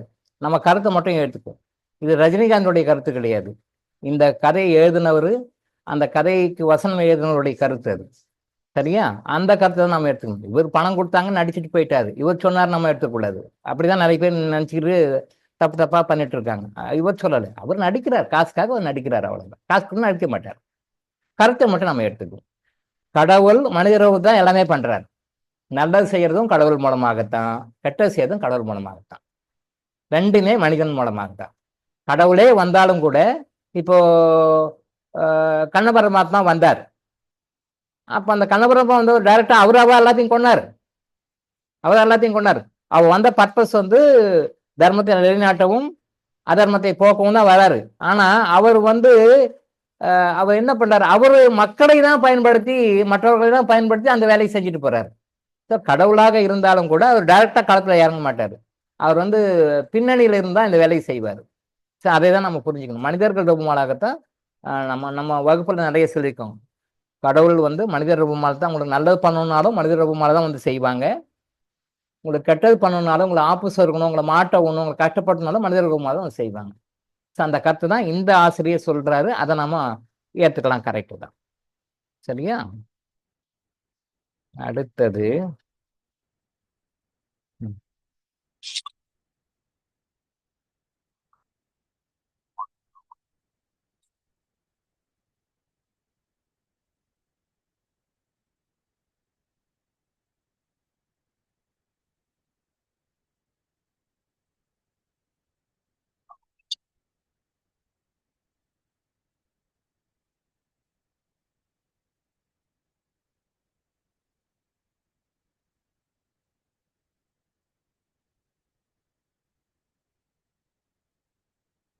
இங்கே ஒரு கருத்து, இங்கேயும் கதாசிரியர் தான் நான் பாருங்க, ரஜினிகாந்தை சொல்லக்கூடாது, பணத்துக்காக நடிக்கிறது அவ்வளவுதான். ஏமாத்துறவன் தப்பு கிடையாது, ஏமாறுறது தான் தப்பு, ஏமாறுறவன் தான் குற்றவாளி, நான் ஏமாந்துட்டேன்பா அப்படின்றாரு. முழுக்க முழுக்க தவறு, முழுக்க முழுக்க தவறு. இது கதையில சொல்லியிருக்காங்க, பட் அறியாம சொல்லியிருக்காங்க, தவறு அது. இந்த பிரபஞ்சத்தில் யாரும் யாரையும் ஏமாத்த முடியாது. இதை நல்லா நான் அடிக்கடி சொல்லுவேன் இல்லையா, கட்டம் போட்டு மனசுல பதிச்சு வச்சுக்கோங்க அப்படின்னு சொல்லி, நல்லா அண்டர்லைன் பண்ணி கட்டம் போட்டு மனசுல பதிச்சு வச்சுக்கோங்க. இங்கே இந்த கதையில என்ன சொல்லப்படுது அப்படின்னா, நான் ஏமாந்துட்டேன்ப்பா, ஏமாத்துறவன் குற்றவாளி கிடையாது, ஏமாறவன் தான் தப்பு, என் மேலதான் தப்பு இருக்கு, நான் தான் ஏமாந்துட்டேன்ப்பா, நான் குற்றவாளின்னு சொல்லிட்டு அவங்க அப்பா கிட்ட ஏதோ ஃபீல் பண்ணுவார் போல இருக்கு. அவங்க அப்பா படத்துக்கு முன்னாடி ஃபீல் பண்ணுவாரோ, ஓகே, தெரியல எனக்கு, ஃபீல் பண்றாரு போல. பட் இந்த தப்பு, இந்த கான்செப்ட் வந்து தப்பு. என்னன்னா, இந்த பிரபஞ்சத்தில் நாம யாரையும் ஏமாத்த முடியாதுன்னு அர்த்தம். யாரும் யாரும் ஏமாத்த முடியாது. இதை நல்லா தெளிவா மனசுல புரிஞ்சு, இந்த ஒரு கான்செப்டை புரிஞ்சிட்டீங்கனாலே 99% பேட் கர்மா உங்களுக்கு வராது. இன்னைக்கு தப்பு பண்றவங்க எல்லாமே தெரியாம பட்டுட்டு இருக்கான். இது யாருக்கும் தெரியாது, இது ரகசியம், இது யாருக்குமே தெரியாது, இது யாருக்குமே நமக்கு மட்டும்தான் தெரியும் அப்படின்னு சொல்லி நினைச்சிட்டு இருக்கான். அப்படி இல்லை, அது எல்லாருக்குமே அது அது ரெக்கார்டர் ஆகுது. நான் சொல்லியிருக்கேன், 7-8 இடங்கள்ல ரெக்கார்ட் ஆகுது. அந்த ரெக்கார்டை வந்து இறைவனே நினைச்சா கூட எடுக்க முடியாது, அவ்வளோ ரெக்கார்ட் சேஃப்டியா இருக்கு. ஒரு இடம் போயிட்டாலும் இன்னொரு இடத்துல இருக்கும், ஒரு இடத்துல போனால் இன்னொரு இடத்துல இருக்கும், ரெக்கார்ட் இருக்கு. அது யாரும் ஒன்று, அதை வச்சுதான் நமக்கு எல்லா நன்மைகளுமே நடக்குது. நம்ம சந்தோஷப்படுறோம்னாலும் அதுக்கு என்ன காரணங்கள்னு சொல்லிட்டு ரெக்கார்ட் இருக்கு. நாம இன்னைக்கு கஷ்டப்படுறோம்னாலும் அதுக்கு என்ன காரணம் ரெக்கார்ட் இருக்கு. உங்களுக்கு வேணா யாராருக்கும் அப்டேட் பண்ணி எடுத்து கொடுக்கலாம். நீங்க எதை பண்ணீங்க சொன்னா மனசு கஷ்டப்படுன்னு சொல்றது இல்லை, அவ்வளவுதான். நிறைய பேர் கேட்பாங்க, எனக்கு பாஸ்ட் லைஃப்பை சொல்லுங்க சார், பாஸ்ட் லைஃப் சொல்லுங்க சார் அப்படின்னு சொல்லுவாங்க. எல்லாமே ஓப்பனாக சொல்ல முடியாது, சொன்னா அப்புறம் அவங்களே டென்ஷன் ஆயிடுவாங்க.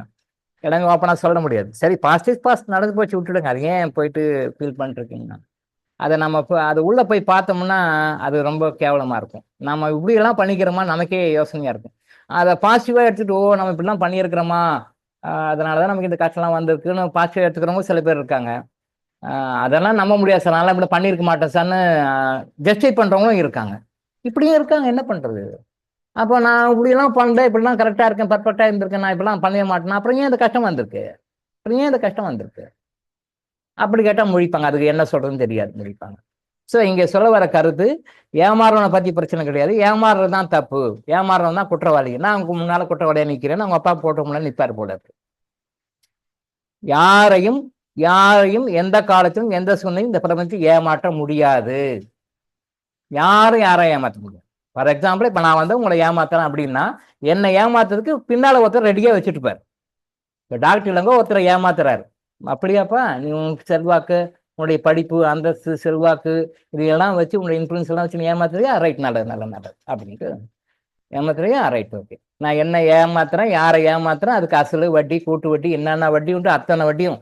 நம்ம லோன் க்ளோஷர் போறப்ப பேங்க்ல போடுவாங்க பாத்தீங்களா, விதவிதமான வட்டிலாம் போடுவாங்க, அதெல்லாம் போட்டு க்ளோஸ் பண்ணுவாங்க. க்ளோஸ் பண்ண போயிட்டாக்கா அவங்களுக்கு சீக்கிரம் மனசு வராது, மனசு வராது. அதெல்லாம் அந்த பெனால்ட்டி இந்த பெனால்ட்டி. அதுவும் பிரைவேட் பேங்க்ஸ்ல போட்டு நீங்க லோனை வாங்கிட்டு அந்த லோனை க்ளோஸ் பண்ண போறேன்னு சொல்லி போனீங்கன்னா அவங்க சொல்ற நாம்ஸை ஃபில் பண்ணதுக்குள்ள ரொம்ப பாடாயிடும். என்ன மாதிரி நிறைய பேர் சொல்லுவாங்க, சார் இப்படி பணம் கொடுக்கும்போது கொடுத்தாங்க சார், நான் அடைக்கிறேன் போது அதை அக்செப்ட் பண்ணிக்க மாட்டாங்க சார், இப்படி அந்த பெனால்ட்டி இந்த பெனால்ட்டி, நான் ரிட்டர்ன் கொடுக்கறதுக்கு கூட அந்த பெனால்ட்டி போடுறாங்க சார் அப்படின்ட்டாங்க. ஆர்பிஐ அதெல்லாம் வேண்டாம்னு சொன்னா கூட மறைமுகமாக வாங்குறாங்களாம். ஆர்பிஐ ரூல் போட்டிருக்கு இந்தியாவில், நீங்க வந்து லோன் ப்ரீ க்ளோஷர் பண்ணா அவங்ககிட்ட வந்து பணம் வாங்கக்கூடாது, அதை ப்ரீபேமெண்ட் சார்ஜஸ் அப்படின்னு சொல்லிட்டு ஒரு பர்சன்டேஜ் போட்டு வாங்கக்கூடாதுன்னு ஆர்பிஐ ரிசல்ட். அது கவர்மெண்ட் இதெல்லாம் பார்த்துட்டு ஒரு ஜட்மெண்ட் மாதிரி ஒரு ஆர்டர் போட்டாலும் கூட அதை நம்ம ஆளுங்க அதுக்கெல்லாம் கேடிங்களாச்சே, அதுக்கு டிஃப்ரெண்டாக ஆர்பிஐ இப்படி ஒரு ரூல் போடுறீங்களா, அப்படியா, ரைட்டுன்னு சொல்லிட்டு இவங்க டிஃப்ரெண்டாக வேற வேற பேர்ல வேற வேற மாதிரி ஆர்பிஐக்கே தண்ணி காட்டிட்டு வசூல் பண்றாங்கன்னு கேள்விப்பட்டேன். ஆர்பிஐக்கே தண்ணி காட்டிட்டு வசூல் பண்ண கேள்விப்பட்டேன். ஸோ அப்படி இருக்கு. ஓகே, நம்ம சப்ஜெக்ட் வருவோம். இங்க ஏமாறுறது அப்படின்றது வந்து யாரும் யாரும் ஏமாற்ற முடியாது. நான் உங்களை ஏமாத்தேன்னா என்ன ஏமாத்துறதுக்கு பின்னாடி டிவைன் கரெக்டா ஒருத்தர் வச்சிருப்பாரு, பல மடங்கு. உங்களை ஏமாத்தான மாதிரி இல்லை, இதை மாதிரி பல மடங்கு என்னை ஏமாத்துறதுக்கு பின்னால யாரோ ஒருத்தர் அனுப்பிச்சுடுவாரு, நான் எஸ்கேப்பே ஆக முடியாது.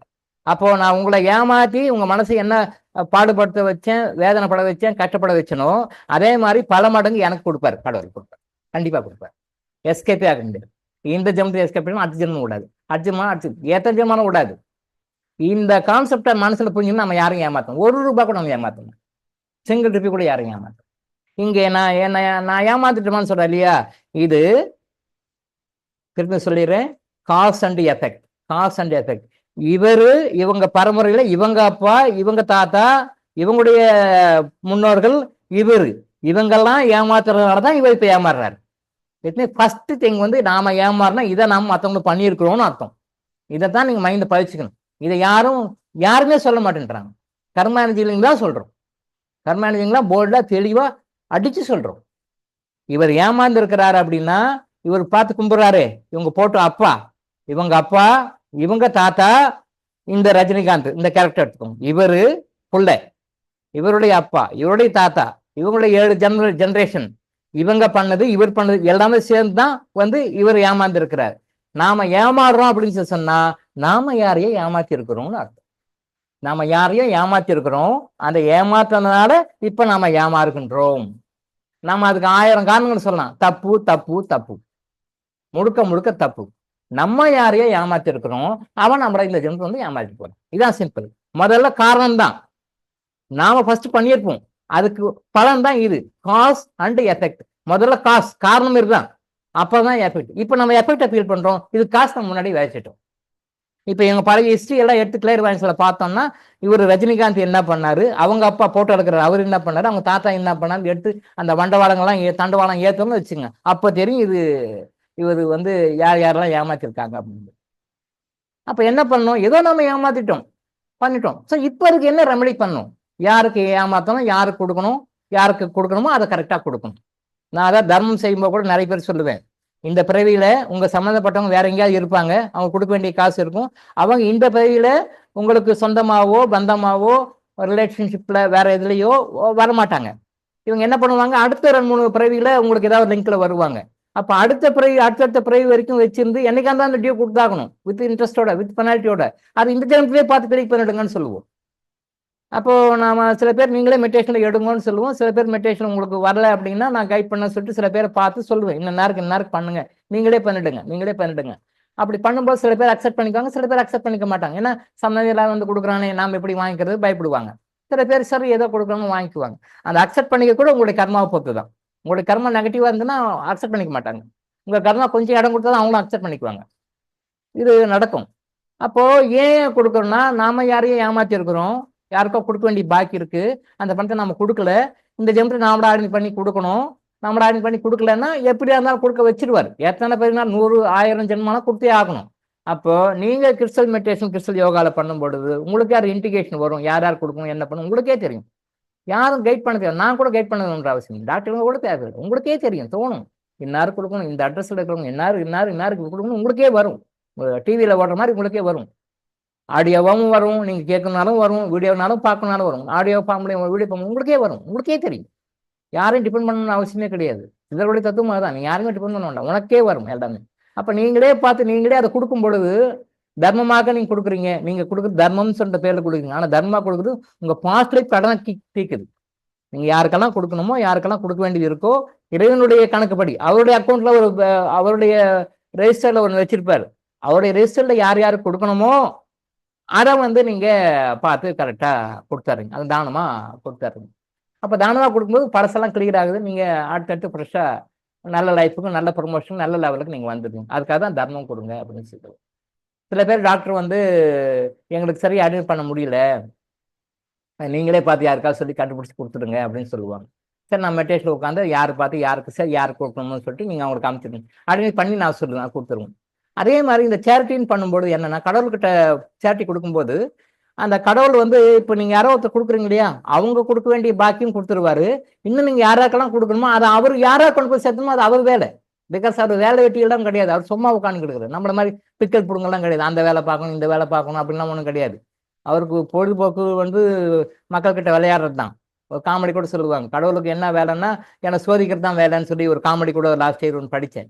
கடவுளுக்கு என்ன பொழுது போலன்னா அவர் என்ன லைஃப்ல சோதிப்பாரு, அவர் வந்து கஷ்டங்களை கொடுத்து துக்கங்களை கொடுத்து என்கிட்ட விளையாடுவார் அப்படின்னு சொல்லி ஒரு காமெடி. பட் அது உண்மைதான். அவர் வேலை விட்டு நம்ம சும்மா தான் இருக்கிறாரு, அவருக்கு என்ன வேலை கிடக்குது, நம்மள அந்த வேலை போடணும், இந்த வேலை பார்க்கணும், அதை பார்க்கணும், இதை பார்க்கணும் அப்படின்னு ஏதாவது இருக்கா? இல்லை பசிக்குது, சாப்பிடுது, உடம்பு சரியில்லை, ட்ரீட்மெண்ட் எடுக்கணும், ரெஸ்ட் எடுக்கணும், தூக்கம் வருதுன்னா எனக்கு அவருக்கு ஒன்றும் கிடையாது. அதனால அவர் இந்த வேலை செஞ்சுட்டு இருக்கேன், நாம ஏன் அந்த பொறுப்பு எடுத்துக்கணும்? அவர் செய்வார். ஓ, யாருக்கு கரெக்டா உன்னுடைய கர்மம் யாருக்கெல்லாம் கழிக்கணும், யாருக்கெல்லாம் கொடுக்கணும், யாருக்கெல்லாம் பண்ணணும், யாருக்கெல்லாம் செய்யணும் அப்படின்னு சொல்லிட்டு கரெக்டா பார்த்து அவர் செஞ்சுவார். ஸோ பொறுப்பு அவர்கிட்ட ஒப்படைச்சிடணும். அதனால தான் தர்மம் செய்யுங்க அப்படின்னு சொல்றது. தர்மம் செய்யறது வந்து மற்றவங்க குறைக்கிறதுக்காக, மற்றவங்களுக்காக நீங்க நல்லா இருக்கிறதுக்காக கொடுக்குறீங்க. நீங்க நல்லா இருக்கணுன்றதுக்காக, உங்களுடைய கர்மா கழிக்கணுன்றதுக்காக, நீங்க சுகப்படணுன்றதுக்காக கொடுக்குறீங்க. அடுத்தவங்களை குறைக்கிறதுக்காக கொடுக்குற மாதிரி நம்ம நினைச்சுக்கிட்டாலும் கூட உண்மையா உள்ள டீப்பா பார்த்தோம்னா நாம நல்லா தான் கொடுக்குறோமே. நம்ம தான் நல்லா இருக்க போறோம் கொடுக்குறனால. வாங்குறவங்கள விட, அதை வாங்கி பலனடைகிறவங்களை விட யார் நல்லா இருப்பாங்க, நாம தான் நல்லா இருப்போம். பட் இந்த கான்செப்ட் நம்ம எங்கெங்கேயோ சுத்திட்டு உட்காந்துட்டு இருக்கோம். நேற்று ஒரு சகோதரி வெளிநாட்டுலேருந்து வந்திருந்தாங்க. அவங்களுடைய மகள் வந்து நல்லா படிக்கணும், நல்லா வந்து மார்க் நல்லா ஸ்கோர் பண்ணணும், நல்லா எழுதணும் அப்படின்றதுக்காக வெளிநாட்டுலேருந்து வந்து தமிழ்நாட்டில் சில பரிகாரங்கள்லாம் பண்ணிட்டு போனேன் அப்படின்னு சொல்லி சொன்னாங்க. தவறு இல்லை, சரியான முறை தான். பட் அதுவே அவங்க அந்த வெளிநாட்டிலேருந்து இந்தியாவுக்கு வந்த செலவு, இங்கேருந்து போகிற செலவு, ஃப்ளைட் செலவு, வர போகிற மற்ற செலவுகள் எல்லாம் இருக்கு இல்லையா, அங்கே வீட்டில் கிளம்புறது வந்து திருப்பும் இங்கே வந்துட்டு இங்கே கோயில் வழிபாடெல்லாம் முடிச்சுட்டு மற்ற எல்லாம் முடிச்சுட்டு திருப்பி வீடு போய் சேர வரைக்கும் என்ன பணம் செலவு பண்ணாங்களோ, இந்த பணத்தை யாருக்காவது தர்மம் பண்ணியிருந்தாங்க அப்படின்னு சொல்லி சொன்னால், இங்கிருந்து இங்கே வந்து இந்த கோயிலில் வழிபாடெல்லாம் பண்ணி தன் மகளுக்கு என்ன புண்ணியத்தை சேர்த்து கொண்டார்களோ அதே மாதிரி பல மடங்கு புண்ணியம் அவங்களுக்கு சேர்ந்துருக்கும். தெரியல அவங்களுக்கு, தப்பு இல்லை, தெரியல அவங்களுக்கு, இக்னரன்ஸ். அப்போ வெளிநாட்டிலிருந்து இந்தியாவுக்கு வந்து தமிழ்நாட்டுக்கு வந்து தன் மகளுக்காக சில பரிகாரங்களை பண்ணிட்டு நல்லா படிக்கணும், நல்லா பிள்ளை நல்லா படிக்கணும், நல்லா மார்க் வாங்கணுன்றதுக்காக பண்ணிட்டு போறாங்க. தவறு கிடையாது. பட் அது என்னன்னா, இதே இந்த பணத்தை அதை மெடிடேஷன்ல உட்காந்து இல்லை தியானத்துல உட்காந்து நம்ம யாருக்கு கொடுக்கணும், என்ன செய்யணும் அப்படின்னு சொல்லிட்டு தர்மமாக கொடுத்துருந்தாங்கன்னா, இந்த பணத்தை ஃப்ளைட் செலவு, வர்ற செலவு, போற செலவு, மற்ற செலவுகள் எல்லாமே ஒரு அமௌண்ட் வச்சுக்கோங்க, ஒரு எக்ஸ்னு ஒரு அமௌண்ட் வச்சுக்கோங்களேன், இல்லை ஒரு 20,000 50,000 வச்சுக்கோங்களேன். இந்த அமௌண்ட்டை அவங்க யாராவது சங்கல்பம் பண்ணி தர்மமாக யாருக்காக கொடுத்துருந்தாங்க அப்படின்னு சொல்லி சொன்னா, அவங்க இந்தியாவுக்கு வந்து இந்த பரிகாரங்களை செய்ததன் மூலமாக என்ன நன்மை அவங்களுக்கு கிடைச்சிருக்குமோ, இதே மாதிரி குறைஞ்சபட்சம் 10 மடங்குக்கு அதிகமாக, குறைந்தபட்சம் 10 மடங்குகளுக்கு அதிகமாக அந்த பலன் கிடைச்சிருக்கும். அவங்களுக்கு தெரியல, இங்க வராங்க. அவங்க மட்டும் இல்லை, நிறைய பேர் அப்படிதான் வராங்க. இருந்த இடத்துல இருந்தே குட் கர்மாவை சம்பாதிக்க முடியும், இருந்த இடத்துல இருந்தே ஆரோக்கியத்தை சம்பாதிக்க முடியும், இருந்த இடத்துல இருந்தே எல்லா விஷயம் சாதிக்க முடியும் அப்படின்னு தெரியல. அதனாலதான் நம்ம திரும்ப திரும்ப சொல்றோம், கிறிஸ்டல் யோகா, கிறிஸ்டல் மெடிடேஷன் நீங்க உட்கார்ந்த இடத்துல இருந்து பண்ணுங்க, உங்களுக்கு என்ன தேவையோ எல்லாமே கிடைக்கும். நீங்க எங்கேயும் வெளியே போக தேவையில்லை, எல்லாத்தையும் உங்ககிட்ட கொண்டு வந்து கொடுக்கும். நேற்று அதை பத்தி தான் பேசியிருந்தோம் இல்லையா, இந்த ஜிம்முக்கு போறது, எக்ஸசைஸ் போடுறது, மற்றது நிறைய என்னென்ன மக்களெல்லாம் பண்றாங்க பக்கத்துல ஆபீஸ்ல அப்படின்னு கூட சொல்லியிருக்கேன். அதெல்லாம் தேவையில்லை. நீங்க கிறிஸ்டல் மெடிடேஷன், கிறிஸ்டல் யோகா பண்ணி பாருங்க, அந்த பெனிஃபிட்டை விட பல மடங்கு உங்களுக்கு அதிகமா கிடைக்கும். அந்த மாதிரி நீங்க மாஸ்டருக்கு, கோச்சுக்கெல்லாம் பணம் கொடுக்க தேவையில்லை. அதை வந்து நீங்க கிறிஸ்டல பண்ணீங்கன்னா அது மாதிரி பல மடங்கு பெனிஃபிட் கிடைக்கும், லைஃப் லாங் பெனிஃபிட் கிடைக்கும், தலைமுறைக்கும் கிடைக்கும். கோச்சுக்காவது நீங்க இருக்கிற வரைக்கும் பணம் கொடுப்பீங்க. கிறிஸ்டல் அப்படி இல்லை, உங்க 100வது தலைமுறை கூட வேலை செய்யும், உங்க 100வது தலைமுறையும் காப்பாற்றும், 100வது தலைமுறைக்கு நல்லது பண்ணி கொடுக்கும். ஓகேவா, புரிஞ்சுக்கோங்க.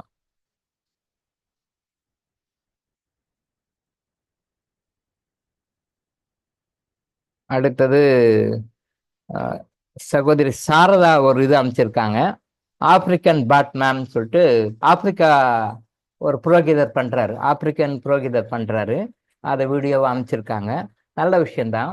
விஷயம் தெரியாதவங்க தான் வந்து நான் இந்த மாதத்தை சேர்ந்தவன், அந்த மாதத்தை சேர்ந்தவன், நான் இப்படி நான் அப்படி அப்படின்னு சொல்லி. விஷயம் தெரிஞ்சவங்க வந்து அதை அதை அக்செப்ட் பண்ணிக்குவாங்க, செய்வாங்க. இவர் ஆப்பிரிக்கன் தான், பெரும்பாலும் இந்த பீப்புள் வந்து கிறிஸ்டின்ஸாக தான் இருப்பாங்க. பட் இந்து மதத்தை வந்து நம்மளோட எவ்வளோ தெளிவாக சொல்றாரு பாருங்க. பார்த்தேன், இப்போ கீழே வரத்துக்கு முன்னாடி தான் பார்த்தேன் நான், எவ்வளோ அருமையாக, எவ்வளோ உச்சரிப்பெல்லாம் கரெக்டாக சொல்லி, ஏதாவது மிஸ்டேக் இருக்கான்னு பார்த்தேன். நான் அதே தான் பார்ப்பேன், ஏதாவது தப்பு பண்ணுறாரா, மந்திரம் உச்சாரணத்தை ஏதாவது தப்பு பண்ணுறாரா, இந்த ராங்கா சொல்கிறாரான்னு சொல்லி பார்த்தா கரெக்டாக பர்ஃபெக்டாக சொல்கிறாரு. தப்பே இல்லை, கரெக்டாக சொல்கிறாரு. நம்ம ஊர் சாஸ்திரிகள் சொல்கிறோட பர்ஃபெக்டாக சொல்கிறாரு. நம்ம ஊர் சாஸ்திரிகள் என்ன தப்பு பண்ணாங்க எனக்கு தெரியும், ஏன்னா நான் நிறைய டைம்ல பார்த்துருக்கேன். ஏன்னா அதை பற்றி எனக்கு தெரிஞ்சதுனால எனக்கு தெரியும். ஏன்னா இல்லைன்னா எனக்கு ஓ அவங்க ஏதோ சொல்றாங்க ரைட் ரைட்னு போட்டு. நம்ம ஊர் சாஸ்திரிகள் கூட மந்திரங்கள் சொல்லும்போது தவறுகள் செய்கிறார்கள், அது மற்றவங்களுக்கு தெரியாது, நமக்கு தெரியும். அப்ப இவர் ஏதாவது சொல்றாரா தப்பா, இவர் ஃபாரின்காராச்சே அப்படின்னு சொல்லி பார்த்தா கரெக்டா சொல்றாரு, பர்ஃபெக்டா சொல்றாரு. அப்ப நம்ம ஆட்களை விட இவங்க வந்து ரொம்ப தெளிவா இருக்காங்க. ஸோ இங்க மதம் வந்து ஒரு பெரிய விஷயமே கிடையாது. என்னுடைய சோப் கம்பெனியில ஒரு ஸ்டாஃப், ராபின்சன் பேர், கிறிஸ்டியன், வாணியம்பாடி இருந்து அவரை சொல்லி சேலரி அவருக்கு அதிகம், ஏன்னா அவர் தான் காம்பினேஷன்லாம் கரெக்டாக ஃபார்முலாலாம் போட்டு கரெக்டாக போட்டு பண்ணுறவர். ஒரு தடவை நான் மெடிக்கல் காலேஜ் படிச்சுட்டு இருக்கும்போது போனால் வாரத்தில் 2 நாள் 1 நாள் தான் போவேன். அவரு சாமியை வந்து ரொம்ப ஒஸ்தி அப்படின்னு சொல்லிட்டு ஏதோ இயேசுவை பற்றி ஏதோ பேசியிருக்கிறாரு. தமிழரசு இன்னொரு ஸ்டாஃபு, கம்பெனி ஸ்டாஃபு, இவர் அம்மனை பற்றி ஏதோ பேசியிருக்கிறாரு. அது வந்து கேன்டீன் மாதிரி இருக்கும், கம்பெனியில் தனியாக கேன்டீன் இருக்கும், எல்லா ஸ்டாஃப்ஸும் தனியாக போய் சாப்பாடு சாப்பிட்டுக்குவாங்க, வெளியில் எங்கேயும் போக தேவையில்லை. கேன்டீனில் உட்காந்து சாப்பிடும் பொழுது, சோப் கம்பெனி கேன்டீனில் சாப்பிடும் பொழுது இவங்க 2 பேருக்கு ஒரு சண்டை வந்திருக்கு, தமிழரசுக்கும் ராபின்சனுக்கும். இவர் அம்மன் தான் பெருசுன்னு ஏதோ சொல்லிக்கிறாரு, அவர் இயேசு தான் பெருசுன்னு சொல்லியிருக்கிறாரு. 2 பேருக்கு ஏதோ சண்டை தகராறு வந்துட்டு இருக்கு. அப்புறம் ஏதாவது மற்ற ஸ்டாஃபுங்கெல்லாம் போய் பைசல் பண்ணி இது பண்ணி அனுப்பிச்சி விட்டுக்கிறாங்க. அடுத்த வாரம் சாட்டர்டே சண்டே லீவில் போகும்போது இவங்க நியாயத்தை கொண்டு வந்தாங்க என்கிட்ட. சார், இந்த மாதிரி ராபின்சன் இப்படி சொல்லிட்டார் சார், இந்த மாதிரி சொல்லிட்டார் சார். தமிழரசு ராபின்சன் வந்து, சார் எங்க இயேசு வந்து இப்படி சொல்லிட்டார் சார், இவர் அம்மனுக்கு ஆப்போசிட்டா ராபின்சன் சொல்லிட்டாரு, இயேசுக்கு ஆப்போசிட்டா தமிழரசு சொல்லிட்டாருன்னு இவங்க பஞ்சாயத்து. இப்படி சார், அப்படி சார். அப்புறம் ஸ்டாஃப்னு சொன்னாங்க, சார் இவங்க 2 பேரும் கேன்டீன்ல இப்படி சண்டை பிடிச்சிட்டாங்க சார். அப்புறம் சமாதானம் பண்ணி பைசல் பண்ணி ஓனர் வர வரைக்கும் கொஞ்சம் வெயிட் பண்ணுங்கப்பா, ஏன்ப்பா அப்படி சண்டை பிடின்னு சொன்னேன் சார், கொஞ்சம் அட்வைஸ் பண்ணுங்க சார். நான் சொன்னேன், அது இருக்கட்டும்ப்பா, நீங்கள் கிறிஸ்டியன் தானே, கிறிஸ்டியானிட்டியில் இருக்கிறவங்க எவ்வளோ பேர் வந்து ஜேசுதாஸ் கிறிஸ்டியன் தானே, அவர் இந்து பாடல்கள்லாம் பாடி அவர் ஃபேமஸாக தான் இருக்காரு, அவர் கிறிஸ்டியன் தான், இந்து பாடல்கள் தான் பாடி இப்படி இருக்காரு. ஈவன் இப்போ கூட சினிமாஸ்லாம் பார்க்குறவங்களாம் பாருங்க, முஸ்லிம்ஸ் வந்து இந்துக்களாக நடிக்கிறாங்க, கிறிஸ்டியன்ஸ் இந்துக்களாக நடிக்கிறாங்க, நடிச்சு கோடிக்கணக்கில் பணம் வாங்கிட்டு போயிடுறாங்க, புடைக்க தெரிஞ்சவங்க. நான் வந்து முஸ்லீமு, நான் இந்துவா நடிக்க மாட்டேன், நான் வந்து கிறிஸ்டின், நான் இந்துவா நடிக்க மாட்டேன், இது உங்களுக்கே தெரியும், யாரெல்லாம் நடிக்கிறாங்க உங்களுக்கே தெரியும், நான் பேர் சொல்ல வேண்டாம். முஸ்லிம்கள் இந்துக்களாக நடிக்கிறார்கள், கிறிஸ்தவர்கள் இந்துக்களாக நடிக்கிறார்கள், கோடிக்கணக்கில் பணம் வாங்கிட்டு போயிடுறாங்க, புடைக்க தெரிஞ்சவங்க. இந்த வீணா போன ராபின்சனு பைசல் பண்ணி சொல்கிறேன், எல்லாம் புரிய வைக்கிறேன். அப்பயும் புரிஞ்சுக்கல. இல்லை சார், இயேசு வந்து என்னை அவமானப்படுத்திட்டான் சார், நான் கம்பெனி விட்டு வேற போகிறேன் சார், நான் நிற்க மாட்டேன் சார், நான் போகிறேன் சார். சரி போப்பா அப்படின்ட்டு, சரி போன்ட்டேன், போயிட்டான்.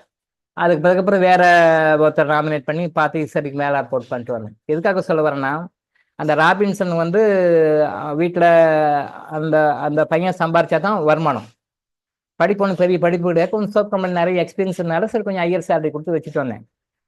பட் அதுக்கு பிறகு வேற கம்பெனிக்கு போயிட்டு அங்கே சரியா சேலரிலாம் பின்னாடி கஷ்டப்பட்டான்னு கேள்விப்பட்டேன். நான் என்ன சொல்ல வரேன்னா, புடைக்க தெரிஞ்ச மாற்று மதத்தினர் மாற்று மதமாக இருந்தாலும் கூட அதில் போயிட்டு சம்பாரிச்சு அவங்க கோடீஸ்வரன் நல்லா இருக்கிறாங்க. இந்த வீணா போன ராபின்சனு இருக்கிற வேலையை விட்டுட்டு வேற கம்பெனிக்கு போயிட்டு ரொம்ப கஷ்டப்பட்டு அப்படின்னு சொல்லி கேள்விப்பட்டேன் நான். அப்புறம் அதுக்கு பிறகு திருப்பியும் வரேன்னு சொல்லி சொன்னார். இல்லை வேண்டாம்ப்பா, அது நான் இல்லாத நேரத்தில் நீங்கள் திருப்பி சண்டை பிடிச்சிருப்பீங்க, அம்மன் தான் பெருசு, இதுதான் பெருசுன்னு 2 பேரும் சண்டை பிடிச்சிருப்பீங்க, அந்த வேலை வேண்டாம் அப்படின்னு சொல்லிட்டு வேண்டான்னு சொல்லிட்டு போனாலும் போட்டோம். நான் சமாதானம் பண்ணேன், இல்லை போக வேண்டாப்பா, இருப்பா, அது சாமிக்காக நீங்கள் சண்டை பிடிச்சிக்க வேண்டாம், நீ வந்தது என்ன பொழப்புக்காக வந்துக்க, நீ வந்தையா வேலை செஞ்சியா சம்பளம் வாங்கினியா அதோட போயிடும், இந்த சண்டைலாம் உங்களுக்கு எதுக்கு, அவன் அம்மன் பற்றி நீ எதுக்கு பேசுற, நீ தான் சரி இயேசு பற்றி எதுக்கு பேசுற, வந்தீங்களா, வந்த வேலைங்க, வந்த பொழப்பு என்ன, வந்தோம் வேலை செய்ய வந்தோம், சம்பளம் வாங்கினோமா, வேலை செஞ்சோமா, சாப்பிட்டோமா, தூங்கணுமா, வீட்டுக்கு பணம் அனுப்பிச்சோமா அதோட போய்க்கணும், இந்த மாதிரிலாம் பண்ணாதீங்கப்பான்னு சொன்னாலும் தமிழரசு ஓகே கேட்டோம். ராபின்சன், இல்லை சார் என்னை அவமானப்படுத்திட்டாங்க சார், நான் போகிறேன் சார், நான் 2 டைம் சொன்னேன் 3 டைம் சொன்னேன், அதுக்கு மேலே இல்லை சார் நான் போகிறேன் சார், போயிட்டான். அது பிறகு கஷ்டப்பட்டான். எதுக்காக சொல்ல வரேன்னா, இந்த மதத்தை வச்சு இந்த ராபின்சன் வீணா போனான், தான் போனான். இப்பயும் ஸ்டில் கஷ்டப்பட்டு தான் கேள்விப்பட்டேன். லாஸ்ட் இயர் கூட வேற கம்பெனிலாம் எங்கேயும் செட் ஆகலை சார், நம்ம கஷ்டப்பட்டுருக்காங்க சார் கேள்விப்பட்டேன். அப்படியான்னு கேட்டுப்பட்டாங்க. ஆனால் அதே மாற்று மதத்தை மதித்து மாறு மதத்தை அதை பயன்படுத்திக்கிட்டவங்க நல்லா கோட்டீஸ்வராக இருக்காங்க, இவன் இன்னமும் கஷ்டப்பட்டு இருக்கான். மேரேஜ் ஆகிப்போச்சு சார், குழந்தைங்களாம் ஆகிப்போச்சு, அவங்க கஷ்டப்பட்டு இருக்காங்க சார்னு கேள்விப்பட்டேன். என்ன பண்ண முடியும், இப்படி தான் நிறைய பேர் வீணாக போகிறாங்க. ஸோ மதங்கள் யாரும் எந்த மதம் நிதர்சனம் நல்ல விஷயத்தை அக்செப்ட் பண்ணிக்கோங்க. அது என் மதம் தான் பெருசு, மதம் தான் பெருசுங்க எதுவும் கிரிட்டிசைஸ் எல்லாம் பண்ண வேண்டாம், அது தப்பு. ஓகே,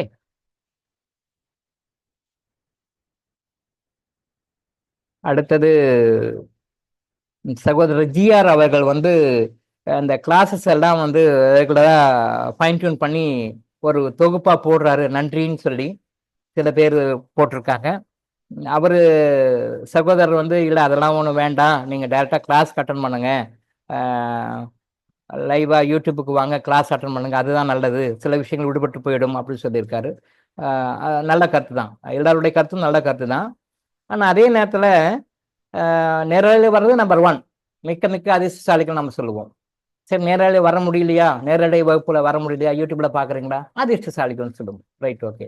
பட் இருந்தாலும் இந்த சகோதரர் ஜிஆருடைய இந்த முயற்சி வந்து பாராட்ட வேண்டிய விஷயம் தான். மிக மிக நன்றி அவருக்கு. டாக்டர் இளங்கோ சார்பாக அவருக்கு மிகவும் நன்றி. ஏன்னா வந்தோம், பார்த்தோம், கிளாஸ் அட்டன் பண்ணோம், போயிட்டோம் அப்படின்னு இல்லாம அதை உட்காந்து அது கரெக்டா ஃபைன் டியூன் பண்ணி அந்த மேட்டரை கேதர் பண்ணி அதை ஃபைன் டியூன் பண்ணி அதை எழுதுறது, அதுவும் தங்கிலீஷ்ல இல்லாம தமிழ்ல டைப் பண்ண பெரிய விஷயம். தங்கிலீஷ்ல போறது கூட ஈஸி, பட் அதை கிரேஸ் பண்ணணும், அவர் கிரேஸ் பண்ணணும், அதை வந்து ஃபைன் டியூன் பண்ணணும், அதை ஃபைன் டியூன் பண்ணி ஸ்டெப் பை ஸ்டெப்பா கரெக்டா சில விஷயங்கள் விடுபட்டு போயிடுதுன்னு சொல்லியிருக்காரு. உண்மைதான். அவர் சொல்ற மாதிரி எல்லா விஷயத்தையுமே கரெக்டா சொல்ல முடியாது. ஏன்னா வந்து எல்லாத்தையும் கரெக்டா கிரேஸ் பண்ணி கரெக்டா வச்சு கரெக்டா 100% கொடுக்க முடியாதான். பட் இருந்தாலும் அவர் செய்யற அந்த முயற்சி வந்து பாராட்டத்தக்கது தான். ராமருக்கு எப்படி வந்து அணில் பாலத்தை கட்ட உதவியதோ ராமருக்கு, அணில் அதனால என்ன முடியுமோ அந்த நன்மை அது செய்தது. அதை பாராட்ட வேண்டிய விஷயம்தான். ராமாயணத்துல அணிலினுடைய பங்கு, பாலத்தினுடைய பங்கு வந்து மிக முக்கியமான ஒரு கேரக்டர் அது. அதே மாதிரி இந்த ஒரு விஷயத்துல சகோதரர் ஜிஆர் வந்து இதை கம்பைல் பண்ணி இதை மக்களுக்கு ஒரு தெளிவா கொடுக்கறது வரவேற்க தகுந்த ஒரு விஷயம் தான். அவருக்கு நான் மீண்டும் ஒருமுறை நன்றி கூறிக்கொள்கிறேன். நன்றி, மிக்க மிக்க நன்றி. தப்பு இல்லை, பண்ணலாம், நல்ல விஷயம்தான். அதையும் பார்த்து ஒரு சகோதரி போட்டிருந்தாங்க, அதையும் பார்த்துட்டு நாங்கள் யூடியூப்பையும் அந்த காணொலியை பார்க்கும்போது எங்களுக்கு இன்னும் நல்ல ஒரு தெளிவாக இருக்குது அப்படின்னு சொல்கிறாங்க. கரெக்டு தான். மக்களுடைய மனசில் வந்து இந்த கருத்தை பதியணும் அப்படின்ற வகையில் அந்த சகோதரர் ஜிஆர் செய்கின்ற முயற்சி பாராட்டத்தக்கது. என்னுடைய மனமார்ந்த நன்றியை தெரிவித்துக் கொள்கின்றேன். நன்றி.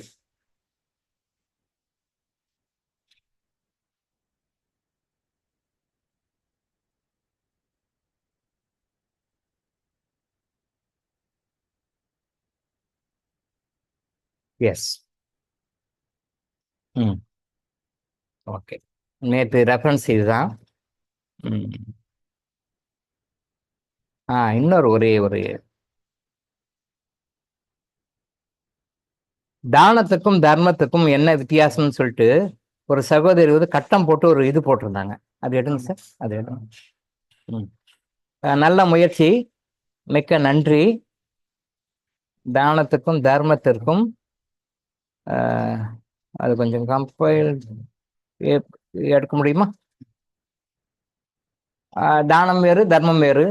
தானத்துக்கும் தர்மத்துக்கும் ரொம்ப மைன்யூட் டிஃபரன்ஸ் தான் இருக்கு. ரொம்ப பெரிய ரேசத்தின் டிஃபரன்ஸ் சொல்லுவோம். ரேசத்தின் டிஃபரன்ஸ் அப்படின்னா இப்படியும் இருக்கும் அப்படியும் இருக்கும். தானம் மாதிரி இருக்கும், தர்மம் மாதிரி இருக்கும். தானம் வேற, தர்மம் வேற. ரெண்டுத்துக்கும் சில வித்தியாசங்கள் போட்டிருக்காங்களா? இது கொஞ்சம் பிரிண்ட் அவுட் எடுத்தா ஈஸியாக இருந்திருக்கும். ஓகே, சரி, அதை மட்டும் சொல்லி நம்ம முடிச்சிடுவோம். தானம் தர்மம் வேறுபாடு. தானம் தர்மம் இரண்டையுமே இது அம்ச சகோதரிக்கு நன்றி. லதாவா? சரி, ஓகே. இந்த அம்ச சகோதரிக்கு மிகவும் நன்றி. ஓகே, ஏன்னா இதை பேர் விட எந்த சகோதரியா இருந்தாலும் அவங்களுக்கு நன்றி, மிக்க மிக்க நன்றி. தானத்துக்கும் தர்மத்துக்கும் ரெண்டு பிரிச்சு சொல்றாங்க. கேட்டு கொடுப்பது தானம், கேட்காமல் கொடுப்பது தர்மம். கரெக்ட். பாவங்களை போக்கக்கூடியது தானம், புண்ணியங்களை சேர்ப்பது தர்மம். இது மட்டும் கொஞ்சம் மாற்று இருக்கு. பாவங்களை போக்கக்கூடியது, புண்ணியங்களை சேர்க்கக்கூடியது. ரெண்டுமே தானமும் பண்ணும், தர்மம் பண்ணும்.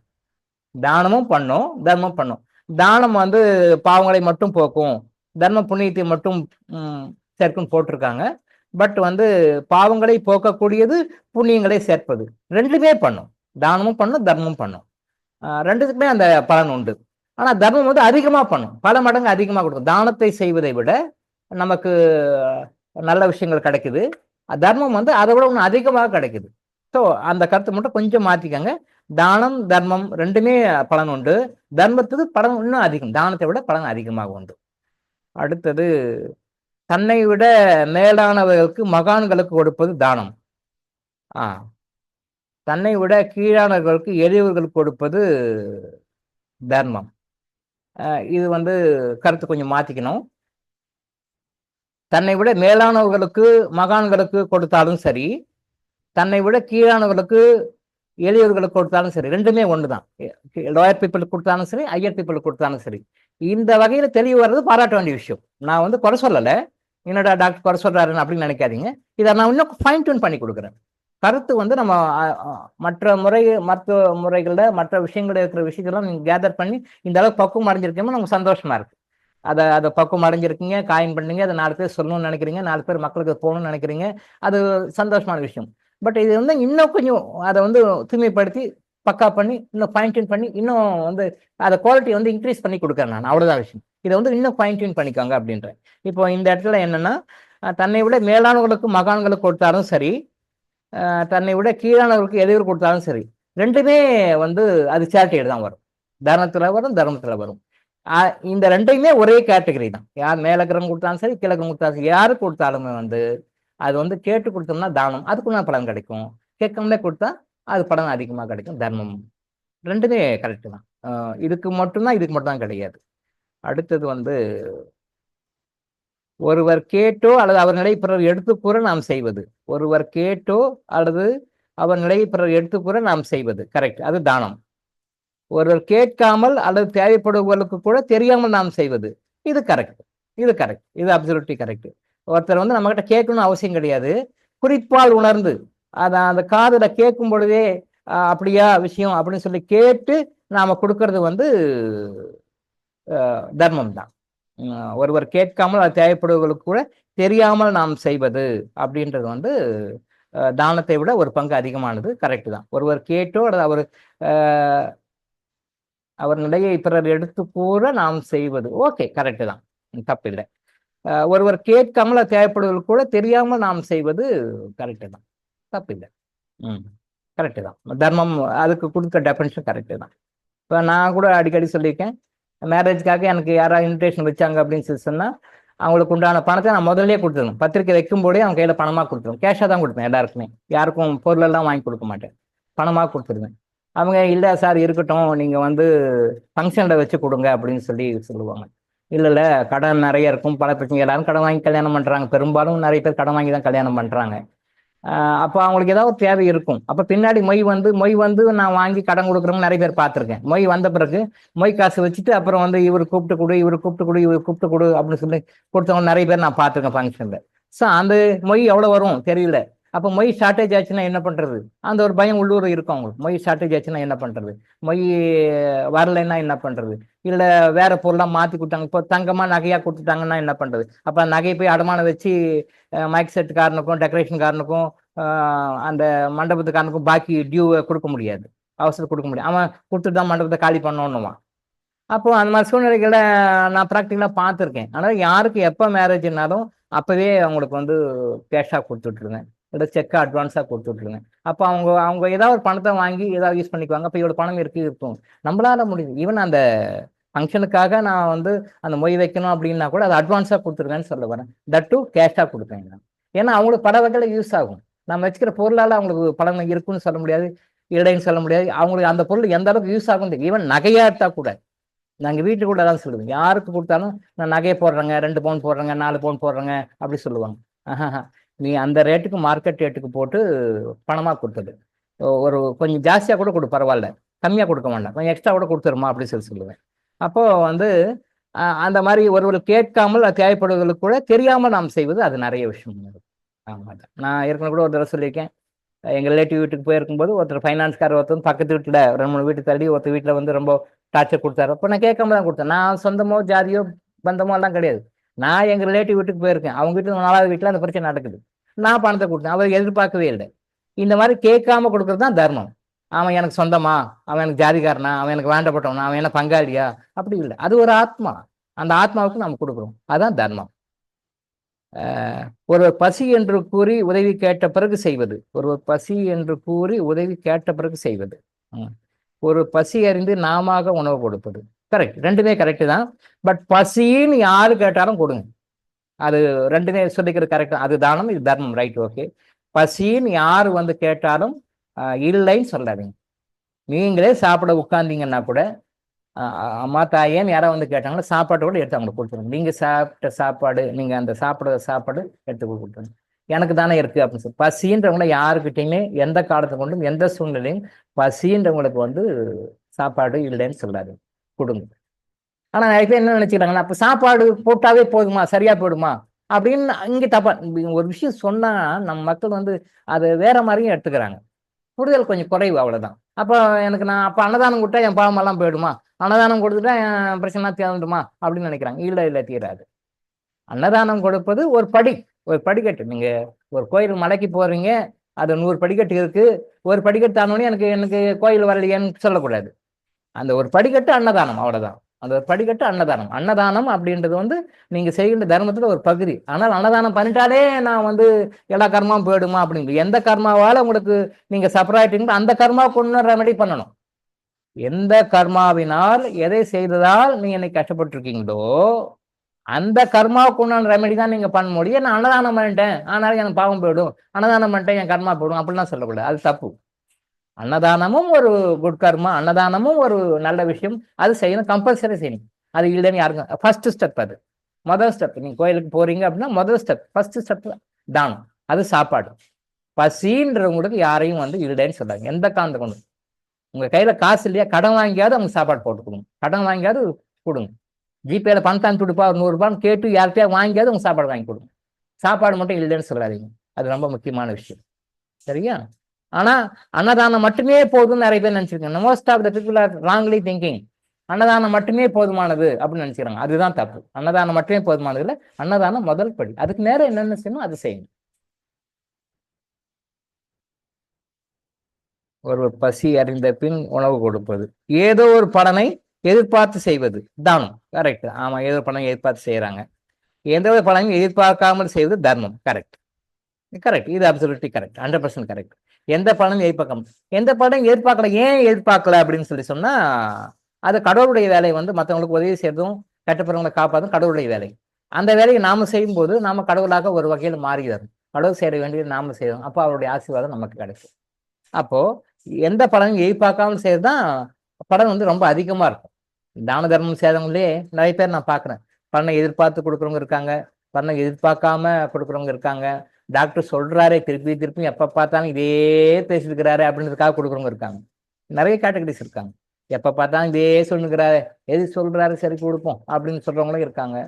கேட்காமலே கொடுக்குறவங்க இருக்காங்க, கேட்டு கொடுக்குறவங்க இருக்காங்க. நான் ஏன் இவ்வளவு கொடுக்குறேன் போதும் அப்படின்னு இருக்காங்க.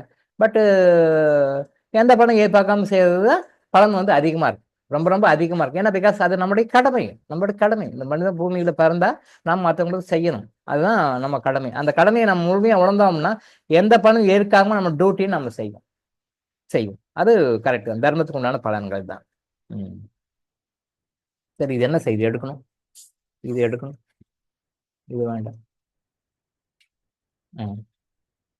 கர்ணன் நிறைய தர்மங்கள் செய்து சேர்த்து வைத்த மொத்த புண்ணியத்தையும் கிருஷ்ண பகவான் தானமாக கேட்டுத்தான் வாங்கினார், தர்மமாக பெறவில்லை. எஸ், அன்னதானம் எந்த உயிரினங்களுக்கு, எறும்பு, காகம், மனிதன் வேண்டுமானாலும் செய்யலாம். மிகச்சிறந்த தான தர்ம பலன் கிடைக்கும், தானத்தினுடைய பலன் கிடைக்கும், தர்மத்தினுடைய பலன் இல்லை. அன்னதானம் எந்த உயிரினங்களுக்கும், எறும்பு, காகம், மனிதன் வேண்டுமானாலும் செய்யலாம், தானத்தினுடைய பலன் கிடைக்கும். கர்ணன் நிறைய தர்மங்கள் செய்து சேர்த்து வைத்த போதும் மொத்த புண்ணியத்தை கிருஷ்ண பகவான் தானமாக கேட்டுத்தான் வாங்கினாருடைய தர்மமாக பெறவில்லை. அங்க தர்மமா கொடுத்தா வாங்கறதுக்கு யாரும் ஆள் இல்லை, அது கரெக்டா தான் நடந்திருக்காது. அதாவது அவர் நான் செய்த தர்மத்தை யாராவது வாங்கிக்கிங்கன்னா அங்க யாரும் வாங்கறதுக்கு ஆள் இல்லை. அம்பு அடிக்கிறாங்க, அடிச்சா எல்லாத்துக்கும் டேக்கா கொடுக்குறாரு இவர். ஒன்றும் பண்ண முடியல, அவர் ஒன்றும் பண்ண முடியல, என்னமே பண்ண முடியல. அவர் கர்ணனை வந்து என்னென்னவோ பண்ணி பாக்குறாங்க, அத்தனைக்கும் சரிக்கல. அவர் என்ன அடிச்சாலும் வேலைக்கு ஆகல. என்னம்மாமா இப்படி பண்ண, என்ன அடிச்சாலும் ஒன்றும் ஆக மாட்டேங்குதுன்னு அர்ஜுன் வந்து கிருஷ்ணகிட்ட புலம்புறாரு. அப்படியாப்பா, அவருக்கு எல்லாமே தெரியும், அவர் சூத்திரதாரி, அவருக்கு எல்லாம் அப்படியாப்பா, சரி தர்ம தேவதை வந்து காக்குது, தர்மம் தான், அந்த செய்த தர்மம் தான படங்கள் தான் வந்து அவர் காப்பாத்துது. சரி, இந்த படம் இருக்கிற வரைக்கும் உன்னால ஒன்றும் கொள்ள முடியாது, சரி என்ன பண்றது, சரி நான் போய் வேணா வாங்குறேன்னு சொல்லிட்டு ஒரு அந்தணனாக உருவம் எடுத்து மாறி போய் அவர்கிட்ட கேட்கிறாரு. அப்போ அவர் அந்தணனாக வந்தவர் வந்து இறைவன் தான் வந்துக்கிறான்னு அவருக்கு தெரியல. பட் அப்போ கொடுக்குறாரு, பார்த்தீங்களா, கேட்ட உடனே கொடுக்குறாரு. எப்படி கொடுக்குறாரு? தர்மமாக. அங்கே கொடுக்கறது தண்ணியெல்லாம் ஒன்றும் கிடையாது, தண்ணியெல்லாம் கிடையாது, தாரை வாத்து கொடுக்கணும். அது அது ஒரு முறை. தாரை வாத்து ஏன் கொடுக்கணுதை பற்றி நம்ம இன்னொரு வகுப்புல பேசுவோம். தாரை வாத்து கொடுக்கறதுக்கும் சாதாரணமாக கொடுக்கறதுக்கும் நிறைய பலன்கள் இருக்கு, நிறைய வித்தியாசங்கள் இருக்கு. அந்த தாரை வாத்து கொடுக்கறதுக்கு அங்கே தண்ணி கிடையாது, போர்க்களத்துக்கு தண்ணி கிடையாது. ஸோ அம்பை எடுத்து உடம்பை கீறி ரத்தத்தை எடுத்து ரத்தத்தை கையில் வச்சு அந்த ரத்தத்தை வந்து தண்ணியாக நினைச்சு தாரை வாத்து கொடுக்குறாரு. அந்த தாரையை வாங்கி கொடுத்த பிறகு இவருடைய அந்த தான தர்ம படங்கள்லாம் அவர் வாங்கிடுறாரு. அப்புறம் வாங்கின பிறகு அப்புறம் அர்ஜுன்கிட்ட போய் இப்ப தர்மதாவை விலகிட்டாங்க, இப்ப கண்ணங்கிட்ட உண்டாம நிராயுத பாணியாக நிக்கிறான், இப்ப அடி அன்பன்றாரு. அப்போ அம்பு அடிக்கிறாரு, அவர் அர்ஜுனன் அடிக்கிறாரு, அவர் இறந்துடுறாரு. ஸோ இந்த பர்பஸ் சரியான பர்பஸ் தான். அப்போ அவர் தர்மத்தை அவர் கொடுக்குறதுனால அங்க வாங்குறதுக்கு யாரும் ஆள் இல்லை. அதனால அவர் தானமாக கேட்டு பெறுகிறார். தானமாக கேட்டு பெறுவது ஒரு காரணத்தோட வர்றாரு. அதைத்தான் அந்த கண்ணதாசன் பாடல் நீங்களும் புரிஞ்சுட்டுங்க. அவரே நானே தப்பு பண்ணிட்டேன்னு ஃபீல் பண்ணுவார். அவரே நானே தப்பு பண்ணிட்டேன், உன்னை நான் ஏமாத்தி தான் உங்கள்கிட்ட வாங்கினேன், ஏன்னா அதை வாங்குறதுக்கு அந்த ரூபத்தை தான் போய் ஆகணும். அப்போ கண்ணபரமா ஃபீல் பண்ணி தான் சொல்றாரு. அது கண்ணதாசன் பாட்டுல வந்திருப்பார், நீங்க பாட்டு கேட்டிருப்பீங்க. அப்போ அந்த பாட்டுல நம்ம அந்த கருத்தை உள் வாங்கிக்கிறோம். அப்ப அங்கே பாட்டெல்லாம் பாடலை, உண்மையை நடந்தது, பட் நம்ம படத்துல பாட்டா பார்க்கணும். அப்போ அந்த கருத்தை உள்வாங்கிக்கணும் நம்ம, அவ்வளவுதான். அப்போ அந்த தர்மத்தை அந்த பலன் தர்ம தேவை காக்குறது வரைக்கும் அவர் யாரும் ஒண்ணும் பண்ண முடியல. கடவுளே நினைத்தாலும் கூட அந்த தர்மத்தை மீது யாரும் ஒண்ணும் பண்ண முடியும். இங்கேதான் நம்ம டேக் அவே மெசேஜ் எடுத்துக்கணும். டேக் அவே மெசேஜ், நான் கடவுள், நான் இந்த பிரபஞ்சத்தை படைச்சவன், இந்த உலகத்தை படைச்சவன் அப்படின்னு சொல்லி கிருஷ்ணரே போயில்லை. அவர் நினைச்சா எடுக்க முடியாதா என்ன? எல்லாம் முடியும். ஆனா என்ன பண்ணாரு? தர்மத்துக்கு மரியாதை கொடுக்குறாரு. அதனால ஒண்ணும் பண்ண முடியாது. அப்புறம் அவரே போய் ஒரு அந்தனாக போய் அவர் தானமாக கேட்டு வாங்கின பிறகுதானே அவர் அடிக்க முடியுது. அது வரைக்கும் அடிக்க முடியலையே. தர்மம் காப்பாற்றிட்டு தானே இருந்தது. அந்த தர்மத்தின் பலன் காப்பாற்றி தானே இருந்தது. அது தானமாக இருந்தாலும் தர்மமாக இருந்தாலும் நீங்க ஒரே வேர்டா வச்சுக்கோங்க. தானமா இருந்தாலும் தர்மமா இருந்தாலும் அந்த தர்ம தேவதை அங்க இருக்கிற வரைக்கும் ஒன்றும் இவரால் பண்ண முடியாது. கடவுள் தான் I am the creator of this universe. அங்கே எல்லாம் பேசல. இவர் பேச முடியாது. பேசுறதுக்கு வாய்ப்பு இல்லை. பேசல. அவர் போய் அவர்கிட்ட கேட்டு கெஞ்சி கூத்தாடி அவர் கொடுத்து ஐயா படைச்சிக்கோன்னு சொல்லிட்டு அவரும் கொடுத்து, அவர் கொடுக்கறது அவருடைய பலன், கொடுக்கறது அவருடைய குணம். அந்த குணத்துல ரத்தத்தை எடுத்து அவருக்கு தாரை வார்த்து கொடுத்த பிறகு அப்புறம் அதுக்கு பிறகு அவருடைய உயிர் இப்ப அடிப்பா அம்பு, இப்ப ஃப்ரீ ஆயிட்டாரு. இப்ப ஒண்ணு இல்லை, காக்கிறதுக்கெல்லாம் யார் பேட் பாடி அடிப்பா அம்புன்னார். அப்புறம் அர்ஜுனன் அடிச்ச பிறகு இறக்கிறார். செய்தான் கதை. அப்ப அந்த தான தர்மத்தினுடைய பலன் எந்த அளவுக்கு கர்ணனுடைய உயிரை காப்பாத்துகிறது அப்படின்னு நம்ம தெரிஞ்சுட்டு அது என்ன டேக் அவே மெசேஜ் எடுத்துக்கணும். கதையா போயிடக்கூடாது. அந்த அந்த தர்மத்தின் பலன் நம்மளை லைஃப்ல காப்பாற்றும்ன்ற உண்மையை இறைவன் மக்களுக்கு இந்த நிகழ்ச்சியின் மூலமாக நம்ம உணர்த்துக்கிறார். அது நம்ம டேக் அவே மெசேஜ் என்ன எடுத்துனா, தர்மம் நம்ம என்னைக்கும் காப்பாற்றும். கடவுளாகவே நினைத்தாலும் கூட தர்மம் நம்ம கிட்ட இருந்தா நமக்கு ஆப்போசிட்டா செயல்பட முடியாதுன்ற மெசேஜ் நம்ம எடுத்துக்கணும். கடவுளாகவே இருந்தாலும் கூட தர்மம் நம்ம கிட்ட இருக்கிற வரைக்கும் கடவுளே கூட நமக்கு ஒன்றும் கெடுதல் செய்ய முடியாது. அவர் செய்யலாம், இஸ் த கிரியேட்டர். கடவுளாக இருந்தாலும் கூட நம்ம கிட்ட தர்மம் இருக்கும்போது, தர்மத்தின் பலன் இருக்கும்போது, தான தர்மத்தினுடைய பலன் நம்ம கிட்ட இருக்கும்போது அவராலையும் ஒன்றும் செய்ய முடியாது, ஒன்றும் பப்பு வேகாது அப்படின்னு புரிஞ்சுக்கோங்க. அப்போ இங்க நம்ம என்ன டேக் அவே மெசேஜ் கொண்டு போனோம், நம்ம கிட்ட எவ்வளவு லைஃப்ல இந்த தர்மத்தின் பலனை, தானத்தின் பலனை நம்ம எவ்வளவு கீப் அப் பண்ணி வச்சுக்கணும். இதுதான் நமக்கு சேஃப்டி. இது நம்மகிட்ட இருந்தா கடவுள்கள் நமக்கு ப்ரொடெக்ஷன் பண்ணுவாங்க. யாரும் நம்மளை எந்த விதத்திலையும் துன்பங்களையோ கஷ்டங்களையோ மற்ற பிரச்சனைகளையோ கொடுக்க முடியாது. எல்லா நன்மைகளும் நம்மளை தேடி சேரும். எல்லா துன்பங்களும் நமக்கு வரவே வராது அப்படின்ற டேக் அவே மெசேஜ் இந்த இருந்து எடுத்துக்கோங்க. சரியா? Right, okay. இந்த தொகுப்பை அனுப்பிச்சு கொடுத்த அந்த சகோதரிக்கு நன்றி. ஒரு சின்ன கரெக்ஷன் விளக்கம் சொல்லணும் அப்படின்றதுக்காக தான் இதை எடுத்தோம். நன்றி. இன்னைக்கு இந்த தகவல் கொடுத்ததுக்காக நன்றி. இந்த கரெக்ஷனை கொஞ்சம் உள்வாங்கிட்டு இதை மைண்டை ஃபாலோ பண்ணிக்கோங்க. ஹாப்பியா நம்ம எல்லாருமே இருப்போம். ஓகே, இன்னைக்கு இதோட நான் முடிச்சுப்போம். நம்ம நாளைக்கு மீண்டும் சந்திப்போம். நன்றி சார்.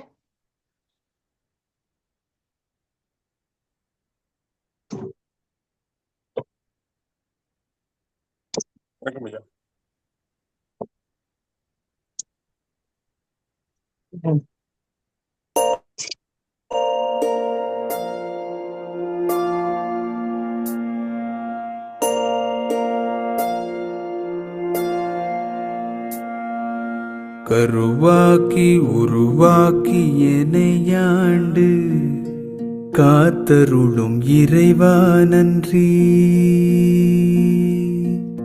எங்கும் நிறைந்தோனே, எல்லை இலாதானே, எங்கேயும் எப்போதும் என் குலம் காப்பவனே. நெஞ்சம் துணிய துணையாய் வருவாய், நேர்மறை உணர்வுகள் பெருகிடச் செய்வாய். உடலில் உறுதியை பெரிதாய் தருவாய், உனை என்னுள்ளருள்வாய். சுற்றமனைத்தும் காப்பவனே, செய்தொழிலில் ஏற்றம் தருபவனே, எடுத்த செயலில் வெற்றி கொடு, என் ஆற்றல் பெருகிட அருளை கொடு.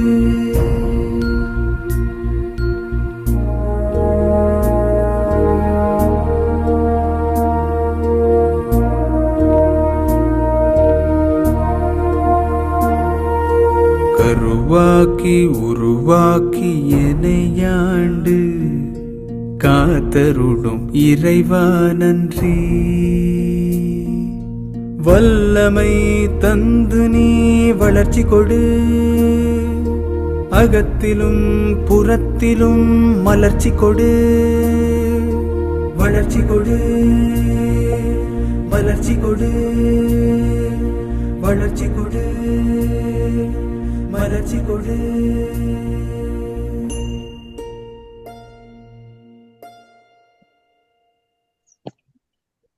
நன்றி ஐயா. நன்றி ஐயா நன்றி ஐயா. நன்றி வணக்கம் ஐயா. நன்றிங்க ஐயா. Thank you sir. Thank you so much. நன்றிங்க ஐயா. நன்றிங்க ஐயா.